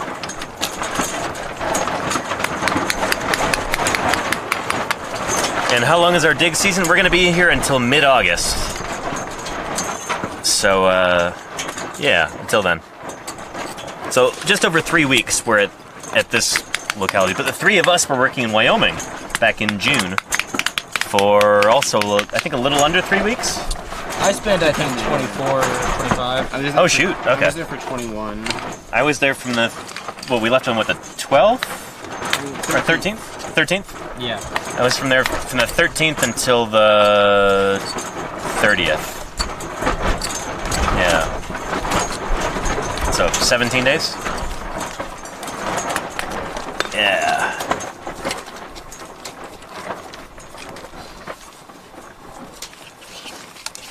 And Lyle Paradise, any evidence of seasonality during the Mesozoic? Causing dinosaurs to migrate? Yes, actually. Sorry, dude. Right in the lat.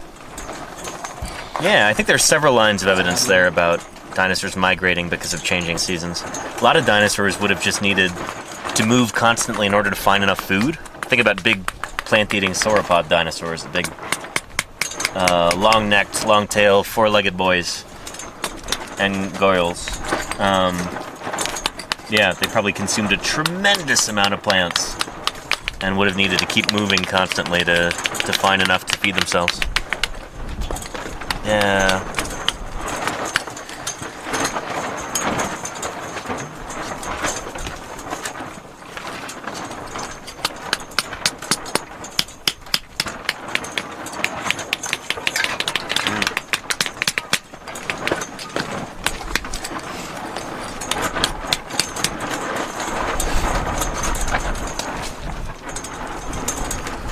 Speaking of keeping moving, I should keep digging here. Making some progress.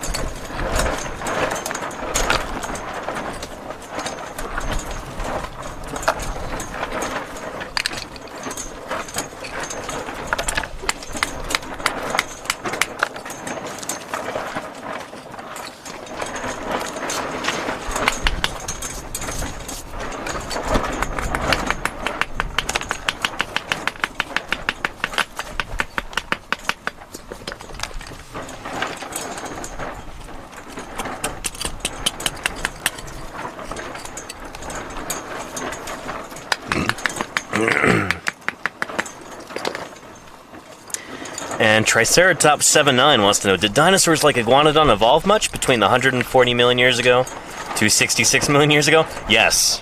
I mean, they evolved from dinosaurs like Iguanodon into dinosaurs like Parasaurolophus and other duck-billed dinosaurs. Yeah. Yeah. They changed a good deal. There's a lot of change that can occur in like 70 million years. Yeah. And Sergeant Raccoon, cover the unknown fossils yet? Which one is Sergeant Raccoon? I mean, the ones from earlier are right there. That's what Ethan and Fisher are working on.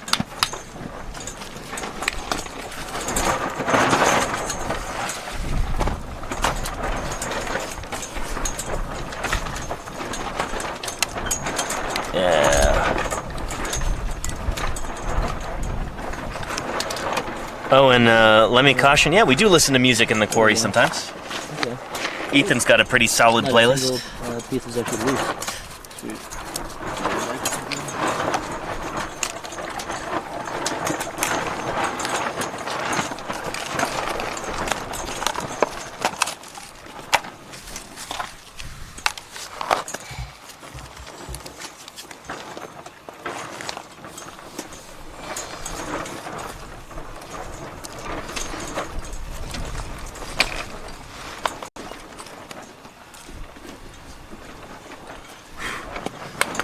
Jim's got to be at camp by now, you think? I suspect, yeah. It's been almost an hour.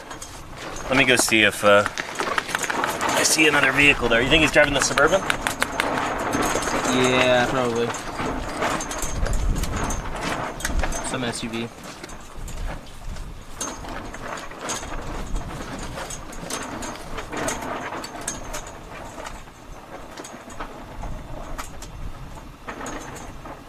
Nope, he's driving the Jeep. Excuse me. Yeah, it's over by his tent.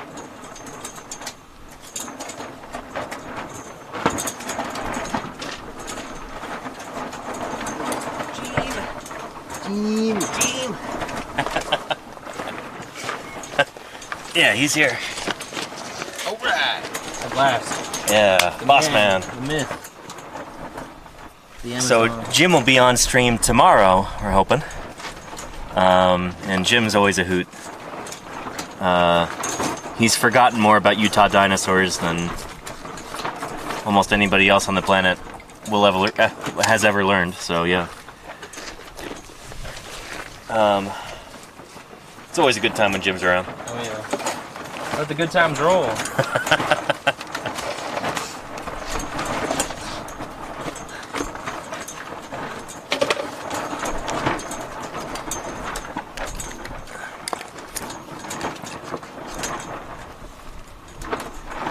I've kind of reached a natural sort of stopping point over here, I think.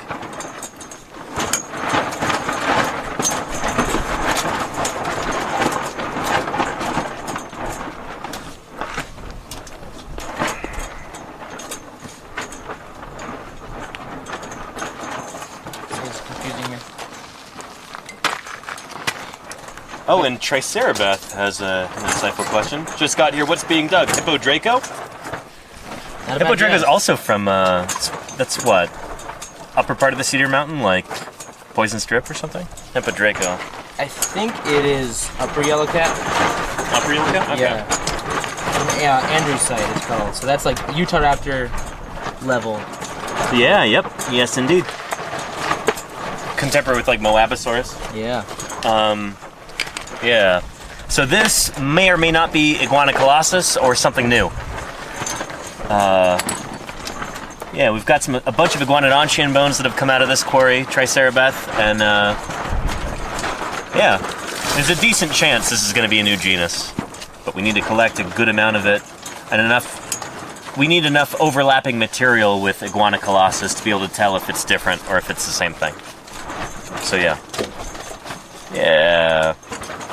Mopar wants to know, has there ever been a whole dinosaur skeleton found, or is that even possible? Yeah, there's been many complete dinosaur skeletons found. Very rare, but they do happen. Yeah. Generally, the smaller a dinosaur is, the easier it is to preserve its whole skeleton. So like in Liaoning province in China, the Yishan Formation, you've got a lot of like complete dinosaurs. They tend to be pretty small. You need a lot of sediment to cover up, you know, a big dinosaur. And there's more that can happen to individual pieces. It's a lot more effort to dig up. There's a lot more effort, like it's much more likely that, you know, the end of the tail or the head or whatever would have already been eroded away by the time you discover it. So the smaller a dinosaur is, the easier it is to preserve the whole thing. But it does happen. There are probably a few thousand complete dinosaur skeletons in the world, most of them pretty small. Probably most of them from China. Yeah.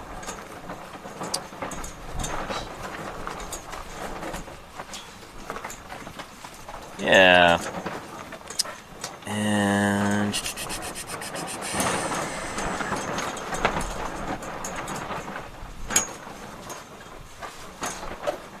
And could it just be a bison or a mammoth? No chance at all, Jack Burton. No, these are not bison or mammoth bones. Especially because these rocks are far, far too old for that. These are rocks from 140 million years ago. The only mammals you had back then basically looked like little shrews and friends like that. It's not just the age, too. They also happen to look very different. Yeah, the bones are extremely different looking. Like, these don't look like mammal bones at all. Yeah.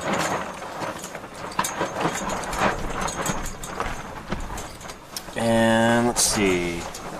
And Tricerabeth, thank you for the Prime sub. I appreciate that very much. Excellent. Yeah. Good stuff. The Bex person says, what's your dream dig site? I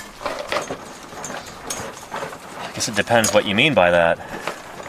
Like, really easy conditions to work would be like, you know, you're right on the beach, it's 70 degrees. Portugal. Yeah, Portugal, yeah. Just really, really soft matrix, really well-preserved bone. Lots of birds flying around to look at. Maybe sea turtles coming up to visit you every once in a while. Carrying tropical drinks on their carapace. That sounds like a dream site to me.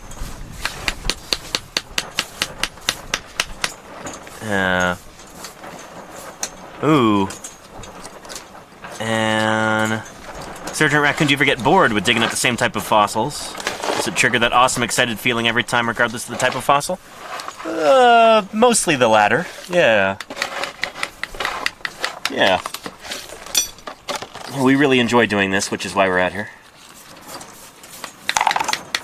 Fisher, that might be a question for you. What are some differences between mammal bones and dinosaur bones? Okay, well, dinosaur bones are pneumatic. Yeah. Meaning that they have air sacs in them, which lightens the bone. At least for Saurischian dinosaurs. Yeah. Yeah. Which is why dinosaurs get, on average, so much larger than mammals. Mm-hmm. And then kind of just the both the number of bones and the shape of the bones differs. So for example, in mammals, the vast majority of mammals only have 7 cervical vertebrae. Yep. Whereas reptiles can vary greatly in their number of cervicals. They can have like 5 up to like 79 for some elasmosaurs. Yeah, reptiles also have lumbar ribs, so ribs kind of in this part of the body. Yeah. Whereas mammals don't. Yeah. Well, yeah, because in dinosaurs, the ribs go, like every dorsal vertebra has a rib coming off of it. Whereas in mammals, we have a diaphragm kind of right underneath our rib cage that prevents us from having lumbar ribs. Right. So there's a differentiation in mammals between the vertebrae in the back that have ribs versus the ones that don't. Your thoracic versus lumbar vertebrae. Dinosaurs don't dorsal vertebrae. Every vert has 2 ribs coming off of it. Reptiles also in their skull, especially in the lower jaw. So in mammals, the lower jaw is only one bone, the dentary, or the mandible. That's one of the defining features of mammals, is the articulation between the dentary and the squamosal, whereas in reptiles it's between the articular and the quadrate and the articular. Right. Yeah. Thank you, Fish. Mammals also have ear bones, which are made from the remnants of their old ancestral jaw bones. Yeah, we've talked about this many times on stream. The stream. articular and the quadrate. Yeah, that's a super, super cool thing that you can actually watch happen in development in like embryonic opossums and stuff like that. Or not even embryonic, like they're born and they're still developing. Those jawbones are getting shunted up into the inner ear. And then if you go back far enough, the main difference between reptilians and what would become mammals are the number of fenestra in the skull. Yeah. So number of like windows, holes in the skull. So mammals and their relatives have one fenestra, one temporal fenestra, kind of right here. In modern mammals, it's fused with the eye socket. But if you look at ancestral, kind of like mammalian-like animals that are called synapsids or therapsids, you can clearly see one large opening, whereas in reptiles there's two, at least ancestrally. I didn't actually realize that it that merges with the orbit in all modern mammals, including monotremes? Yeah. Wow, that's neat. Huh. Yeah. And then teeth are also different between reptiles and mammals. So very different. Mammals have differentiated teeth, so we have in humans mammals we have incisors, we have canines, we have premolars, and we have molars. Whereas in reptiles, they all have one type of tooth. Yeah. Occasionally you get heterodontia in reptiles too, but it's like it's quite a rare, special adaptation. Yeah. I've done some preparation work on a little crocodilian from I believe from Malawi that has differentiated teeth. But yeah, that's definitely not the norm for reptiles. Gojira 1000 says Fisher is basically Wikipedia on legs. Yeah. And thank you, Anonymous Gifter, for gifting Mopar with a sub. That's excellent. The One Megman says, any thoughts on Carcharodon Megalodon? We were actually just talking about this. For one thing, it's no longer called Carcharodon Megalodon. It's either Carcharocles Megalodon or Otodus Megalodon. It doesn't actually belong to the same genus as the modern great white shark, Carcharodon carcharias. So it's like a slightly different kind of shark. It's from a different genus. And, yeah, I don't know. It's a cool critter. And, it's kind of a shame it's not around anymore, but it may have actually gone extinct because white sharks evolved. It may have been that its young were outcompeted by white sharks. And, you know, if you can't make a living as a young megalodon, then you'll never reach adulthood, and yeah. Anyway, I think there's a general consensus forming that that's why they went extinct. Is because white sharks just outcompeted their juveniles. But anyway, I don't work on sharks, so I'm not really the guy to ask about this, honestly. Where'd I put my oyster knife? Oof.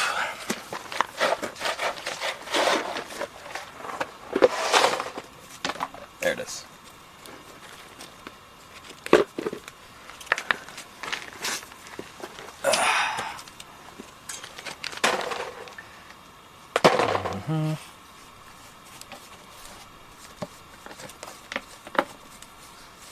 Yeah. And Triceratops79 says, my son Isaac, who's 6. Hey Isaac, how you doing? Welcome to Paleontologizing. It's cool that you're watching. He wants to know how long iguanodons like this one got. Yeah, Iguana colossus is a very similar animal to this one. Might be the same thing. We're trying to figure that out. They get pretty big. I think they're up to like, I don't know, 7, 8, 9 meters, something like that. 8 feet long for the big guys? Yeah. So like, maybe the size of, well, definitely bigger than your car, Isaac. Maybe about as big as like a small school bus, something like that. Or if you've ever played tennis, maybe like you could fit 2 of them in a tennis court if you line them up end to end. Tennis court's like 60 feet long, right? I don't know. Anyway, You play tennis? They're pretty. His name Dennis. They're pretty big animals. At least by modern standards. They're not particularly big by dinosaur standards, but they'd be like, this animal would be about the size of, I don't know, definitely longer than an elephant. Maybe not as tall as an elephant. It'd be like a big buffalo, maybe. Well, buffalo don't get 30 feet long. Well, but the thing is, nothing gets long. Yeah. Anymore. that's true. A lot of mammals don't have... Mammals' tails are usually pretty wimpy, so mammals don't tend to be very long. Maybe about the same size as like a killer whale? They're like 25, 30 feet long, right? I don't know, something like that. It's a big animal. Anyway, great question, Isaac. Thanks for asking it. Yeah. And thanks for the insight. Of course, Megman. Thanks for being here. Good to have you here. And if I could bring any one dinosaur back from extinction, what would it be? Why? And what impact do you think it would have on ecology? A safe bet would be like... What is it? Rhaphis cuculatus? The dodo? Where that was a bird where if it weren't hunted to extinction and didn't have all its eggs eaten by rats and pigs and dogs and stuff, it would 100% still be around.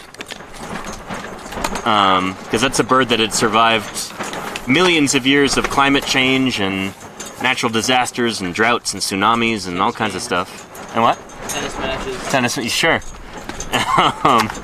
But yeah, as soon as like European explorers showed up, you know, it was like 60 years later it was extinct. So that's really our fault as humans. You know, that bird went extinct, and yeah, be a good one to bring back. There like aren't really animals on that island now that that distribute seeds properly for some of the trees to grow, and it's like that's a niche that's open because the dodo is extinct. So yeah, dodo is an easy answer for that. What about you, Fisher? What dinosaur would you bring back? I was gonna say the dodo, but since you already said that, I guess I'll say the great auk. The great auk? Yeah. Yeah, another magnificent bird driven to extinction by human carelessness and greed. What about you, Ethan? T-Rex! King of the dinosaurs! Yeah, I almost said that. Just because people would go nuts over that.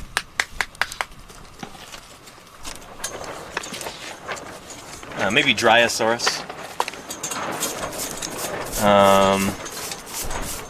Wouldn't even make the news.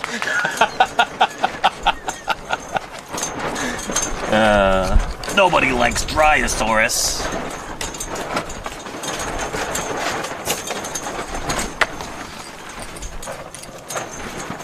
Yeah, is it true that dodos are related to pigeons and doves? Yep, they're a kind of dove, Unlucky Rabbit. They're part of Columbidae, the dove family. Yeah. And nobody voted for the poor passenger pigeon. That was actually my first thought, Sir Onlin. The passenger pigeon would be really, really cool. I got to see a real passenger pigeon, a taxidermied one, just a few weeks ago in the Grand Rapids Public Museum in Grand Rapids, Michigan. It was pretty cool. What impact would that have to ecology, Shy Gamer? Good question. For a dodo, it would be, you know, the island of Mauritius is, I did actually kind of answer that. Oh, Yeah. okay. It doesn't really, like, there are several trees there that would have had their trees propagated by dodo, and, you know, it doesn't really happen anymore, so it would be good for the trees. Yeah. Yeah. As for T-Rex, Ethan, what effect would that have on the ecology? Destruction!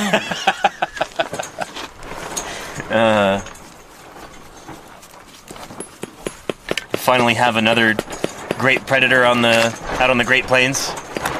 It's biting bison in half and... Wouldn't have to control horse populations anymore. just snacking on Mustangs and stuff. I mean, the horse and the Ford.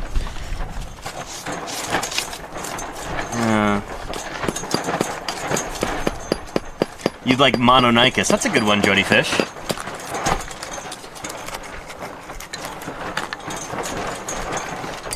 So I was talking the other night about how everybody thinks the prehistoric planet Mononychus is super cute.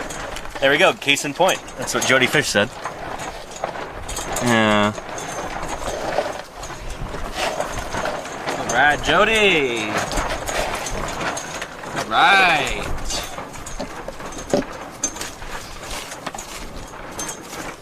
Oh, shoot, look at that robber fly. Beautiful. Hello to you. It's the most beautiful thing I've ever seen. You eat those biting flies. Drink that plaster.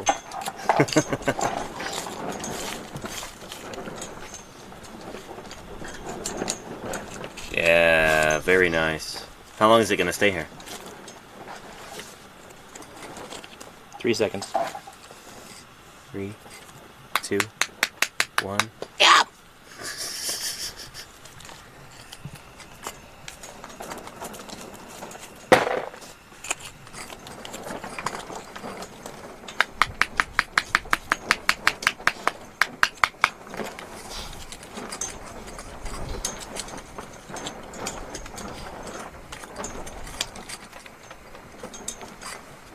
Don't move.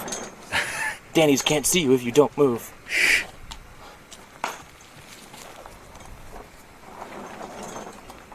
This vision is based on movement.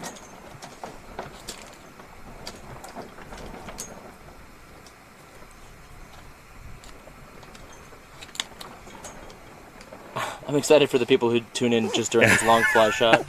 They're just like, alright, dude, what is this? Just a super close up on a There fly. you go. Oop. That's, oh, he's on the cable now. Yeah. Fly channel. on Check cable. you out. Oh.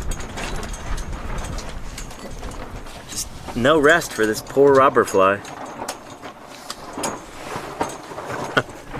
Yeah, pretty cool. It's always fun to see them because we know that they eat the bugs that bother us.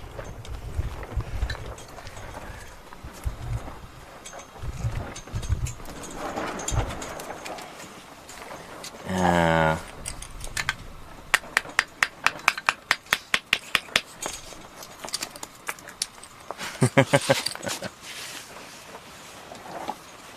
Still there. From the hind legs now. Man, that is a big stinger or ovipositor, whatever that is, on the end of the abdomen. Holy moly. Yeah. And SB says, uh-oh, the sun, the shade tarp isn't shading anymore. That's because the sun is getting lower in the sky as it gets ready to set. And, yeah. Unfortunately, the Earth is round, and we are facing the consequences of that fact now. Yep.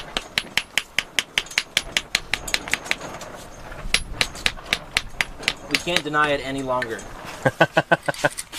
We have to rewrite all of our theories.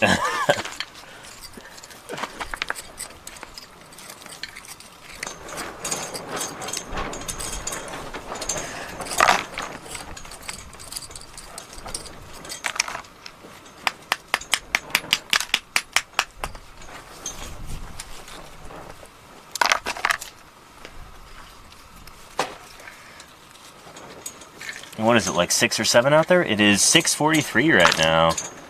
Wrapped air, yeah.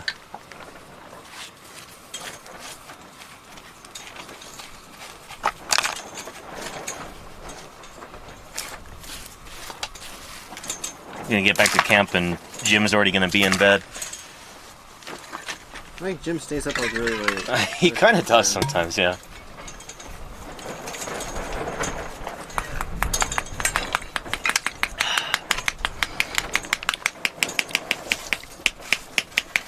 Oh! Speak of the devil, Paleo Jim says you got a skull or what? Jim, how are you doing? Welcome back. We saw that's you in camp, right? I hope it is. Somebody pulled up to your tent. But yeah. We are not sure what this bone is yet. Still figuring that out. I found what looks like it might be part of a little wispy bit of a skull earlier today. We already have that wrapped up. A wispy bit.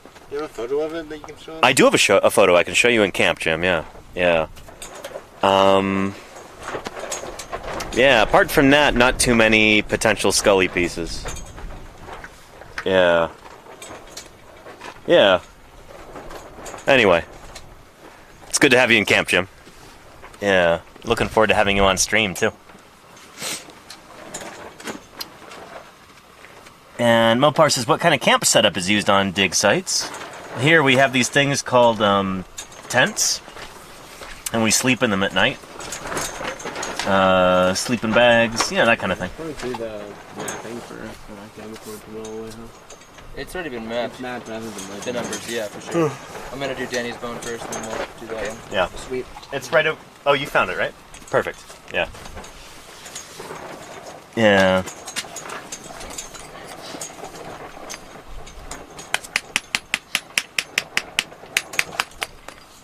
And Tolgi says, what kind of dinosaurs are you digging up here in Utah? Well, we've got some iguanodontians, a dinosaur not too dissimilar from like iguanodon, like something like this guy here. Yeah, this may or may not be the same dinosaur as Iguana colossus from the lower yellow cat member of the Cedar Mountain Formation. Or it could be something potentially older than that, or we're not really sure. Do you want to fill that out? And we've got some tantalizing pieces of a theropod dinosaur from in here also. And on the map as well, if you don't mind. So a two-legged meat-eating dinosaur.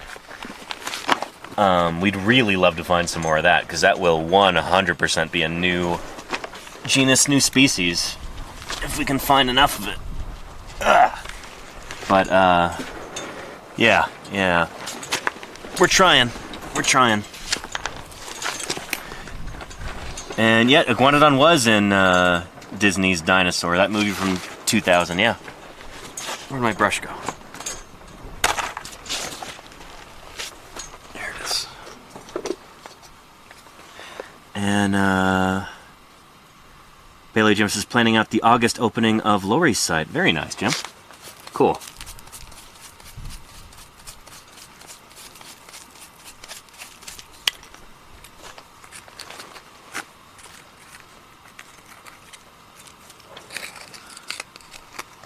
What's the date? I believe it's the 28th. It is the 27th today. Thursday the 27th, looking at my phone.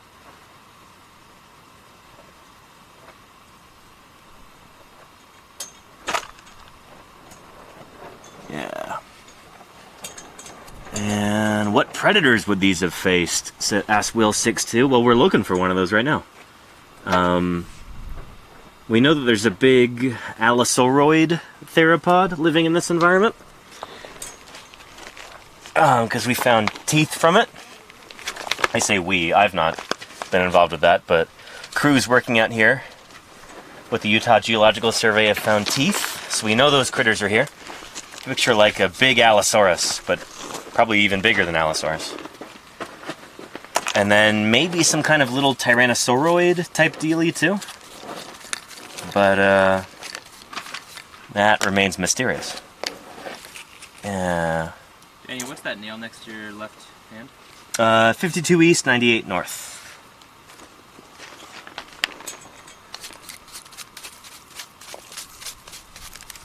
Yeah, you bet.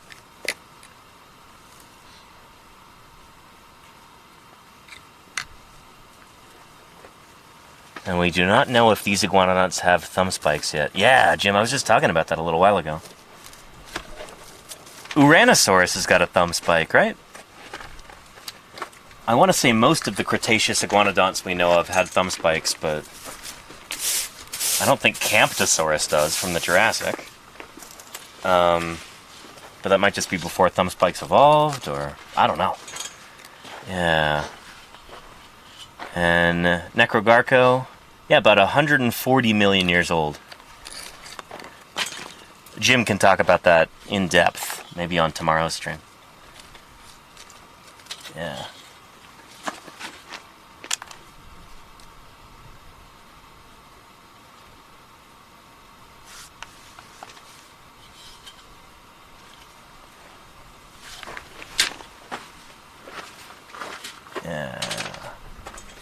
And when you map out found, how do you record depth? It basically goes low, middle, high. Yeah.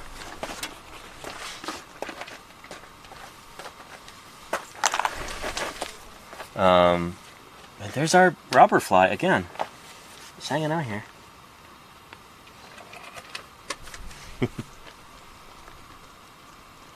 Wow. It's like the Apache helicopter of the fly world.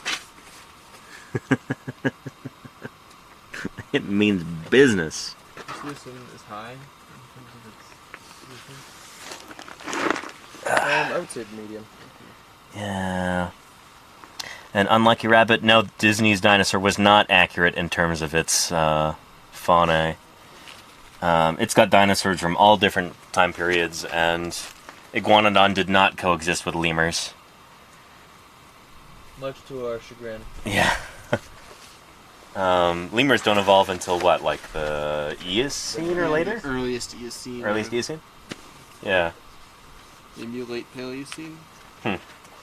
So yeah, we didn't really have primate-like animals up until maybe the very, very, very end of the Cretaceous, but even those may have looked more like squirrels or something. Like, Tree shrew. or like a tree shrew, yeah. I'm thinking of Purgatorius. Yeah, it's a Plesiadapiform, or at least that's what it's been suggested to be, Plesiadapiform, which Huh. is the sister group to primates. Gotcha. Yeah. And Yarn Spinner Tales, hey, welcome. Good to have you here. Thanks for the raid. Yeah.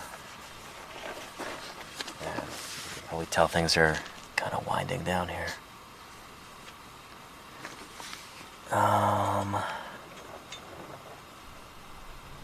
Is that a fish? Paleo Jim says pelvic feature linking to Iguanocolossus also links to Camptosaurus. Interesting. Yeah, because we don't really have much from Iguanocolossus, right? It's like a hip and a squamosal and...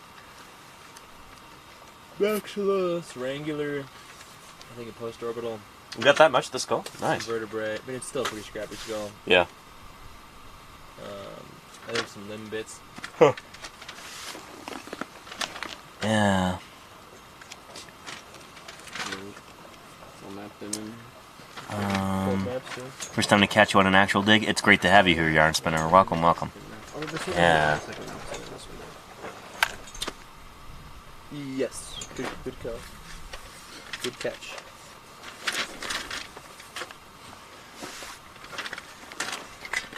You know where that shirt is?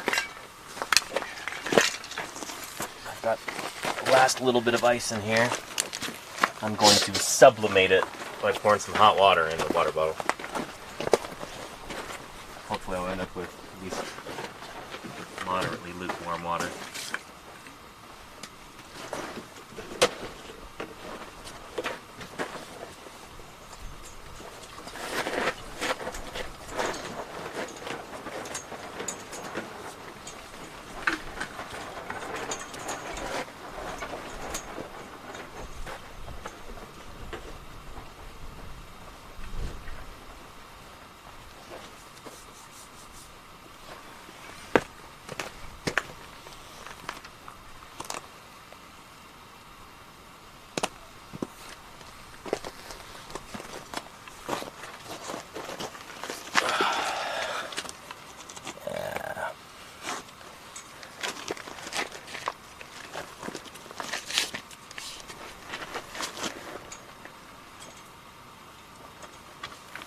Nice.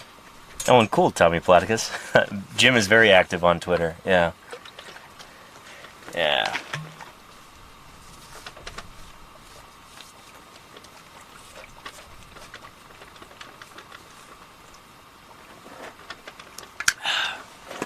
Oh, there's the last of the ice. Yeah. Very nice.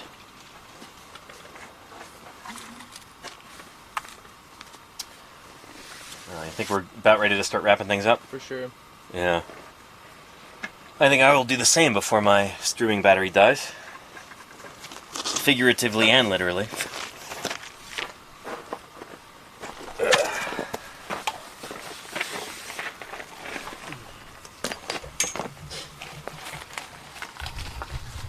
All right.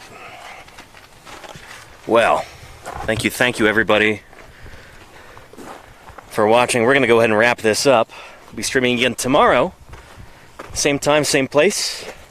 We probably won't go as late tomorrow, honestly, but yeah, and hopefully we'll have Dr. Jim Kirkland on stream, state paleontologist for the great state of Utah. But yeah, anyway, before we wrap things up, let me find somebody to raid real quick, and we'll get that kicked off.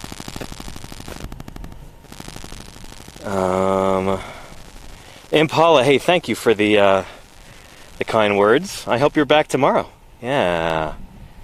Here, let's see who else is streaming on Twitch right now. Hopefully somebody's doing some science, and we can tune into them. Let's see. Let's see. California Birds, Critter Vision.